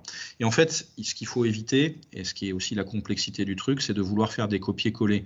Parce que certaines villes vont avoir des rythmes de vie qui ne sont pas du tout les mêmes à la campagne que, par exemple, en grosses agglomérations. Et si vous essayez d'appliquer les mêmes recettes pour tout, vous risquez de tomber à côté. Vous allez désynchroniser des gens ou au contraire les mettre en situation, effectivement, à certains endroits, ça va super bien marcher et à d'autres, ça va être catastrophique. Donc c'est difficile, hein. Je vous ai fait une réponse qui ne donne pas la réponse vraiment. Mais les paramètres, voilà, c'est quel est le régime d'activité ou de garde qui respecte le plus le sommeil. Et en tête, sur les études qui ont été faites, alors pas en France, mais à l'étranger, vous avez le 24-72 qui est un des moins pires en roulement. Par contre, ça veut dire que vous faites de la garde postée et de l'astreinte en 24-72. Alors, l'astreinte en 24-72, c'est pas quelque chose de toujours culturel chez les pompiers, mais c'est quelque chose qui diminue le risque très fort au niveau sommeil. Si vous avez des centres de secours typiquement entre 800 et 1200 interventions par an, 100% volontaires, ne faites pas une semaine d'astreinte à domicile classique, quoi. Ça c'est vous allez avoir entre 3 et 4 interventions par jour. Il y en a forcément une qui va tomber en nuit profonde et vous allez avoir des répétitions dans la semaine. Donc ça, je peux vous dire, par contre, ça, à ce niveau-là, ça va être un régime d'activité qui va être compliqué. Voilà, vous dire quel est le meilleur, maintenant, je ne peux pas vous dire. Donc, le sommeil, évitez la répétition des nuits sans sommeil. Voilà. Évitez la répétition des nuits sans sommeil, évitez derrière la répétition, que ce soit toujours les mêmes qui partent, par exemple, sur les mêmes agrès. Vous avez le seul échelier d'astreinte, il va se taper toutes les sorties, alors que ses copains à côté, ça va être compliqué. Donc, en plus du régime d'activité, est-ce que vous avez des goulots d'étranglement en matière de compétences à l'intérieur de votre centre de secours? Donc ça aussi, il faut analyser un petit peu les spécialités et la sollicitation. Donc là, vous avez beaucoup de SDIS qui travaillent en matière de sollicitation, charge de sollicitation, jour-nuit ou horaire. Par exemple, le SDIS 83. Je sais qu'ils sont particulièrement attentifs avec les campagnes FDF. Ils ont des seuils et ils savent qu'au-delà d'un certain seuil de sollicitation du personnel, derrière, ils ne déclenchent pas. Alors, moi, je n'ai rien inventé, hein. Tout ça, c'est des choses que j'ai vues et que j'ai parcourues à l'intérieur des différents SDIS. Et c'est j'apprends rien aux grands anciens, hein, quelque part. Par contre, aujourd'hui, d'être capable de repérer effectivement que certains facteurs contributifs sur les régimes de garde vont peser plus lourd et vont être moins tenables, effectivement, c'est compliqué. Dernière chose, c'est que lorsque vous avez aujourd'hui des gens dont le planning est déjà établi depuis un moment et qu'ils en ont pris l'habitude, lorsque vous allez leur changer leur planning, même si c'est meilleur d'un point de vue chronobiologique, ça va fiche le bazar dans leur quotidien. Donc, ils auront moins accès à leurs ressources et donc ils ne seront pas forcément heureux de changer. Donc, il y a une vraie stratégie managériale d'accompagnement des chefs de centre, d'accompagnement. Pour moi, c'est typiquement, pas à ce niveau-là forcément d'expertise, mais c'est l'accompagnement managérial des chefs de groupement pour les chefs de centre. Et ou la formation des chefs de centre en matière de recrutement, en matière de... Voilà, il y a quelque chose qui est de l'ordre du fondamental de métier pour moi. Donc il faut être méfiant. Je ne sais pas si j'ai répondu à votre question. Je vous remercie pour tous ces points de réflexion. En fait, effectivement, ça donne des éléments pour lesquels on peut réfléchir. Effectivement, avec un autre point, une autre remarque que j'ai eue, c'est que par rapport aux cycles que vous avez pu nous exposer, on se rend compte que finalement, les cycles où il faudrait presque préserver le plus les sapeurs-pompiers, c'est peut-être aussi peut-être les cycles où on est le plus sollicité opérationnellement. En fait, c'est la... Par exemple, et c'est cohérent, puisque c'est la grosse difficulté. On a de l'activité ops. C'est la très très grosse difficulté, c'est que les pics d'activité humaine qui vont déclencher les pics d'accidents ou d'intervention, en fait, sont au moment où on aurait besoin justement d'être un petit peu moins sollicité. Mais ça fait partie du métier, en fait. Moi, quand j'ai commencé, maintenant c'est presque une vingtaine d'années, j'ai mal en le disant, moi on m'avait dit, le travail de nuit ou les pompiers, on m'avait dit, si tu fais pas de la nuit, t'es pas pompier. Il y avait une identité parce qu'en fait, c'est des grosses opérations, c'est aussi de l'endurance, c'est aussi du travail collectif. Il y a quelque chose d'attirant aussi, pour la plupart du temps, là-dessus. Mais il existe en fait. Aujourd'hui, c'est très très compliqué de résoudre le problème au niveau managérial avec 3 tableurs Excel, hein, pour être clair. Aujourd'hui, l'arrivée des nouvelles technologies, si elles sont bien comprises, en fait, c'est l'objet, moi, de mon activité aujourd'hui, permettent justement de rendre visible et de moins subir ces choses-là. Je n'ai pas vocation à expliquer à des grands anciens les choses, mais par contre, pour en plus l'expliquer à des gens qui ne sont pas pompiers, des gens qui sont administratifs. Moi, j'ai connu dans un SDIS un directeur administratif et financier qui, pour faire des économies, avait coupé l'eau chaude dans toutes les casernes, la nuit. Parce que pour lui, la nuit, on faisait rien. Il y a eu une grève avec séquestration d'officiers derrière, parce que prendre une douche froide lorsqu'on revient d'un gros incendie, par exemple de détritus ou de décharge publique, c'est pas super agréable de se doucher à l'eau glacée. Et ce type de choses-là sont aussi des machins qu'il faut avoir en tête au niveau managérial et faire rentrer dans la culture des gens. C'est pas facile, voilà, mais c'est pas pour ça qu'il faut pas y aller. Bien, écoutez, je vous remercie toutes et tous. Un vrai plaisir de mon côté, je vous ai pas beaucoup entendu par contre, mais de pouvoir me tester sur ce type de webinaire. À titre personnel, je reste à votre disposition à toutes et toutes pour répondre à vos questions. Je vais mettre immédiatement mon email dans la conversation si vous le souhaitez et j'assure le service après-vente. Et on vous recontactera de toute façon, Florine chez nous vous recontactera pour vous demander un petit peu comment on peut améliorer les choses et rendre peut-être les choses plus accessibles, plus sympas pour que vous ayez envie de revenir la prochaine fois. Voilà, merci à toutes et à tous et je vous souhaite une bonne journée.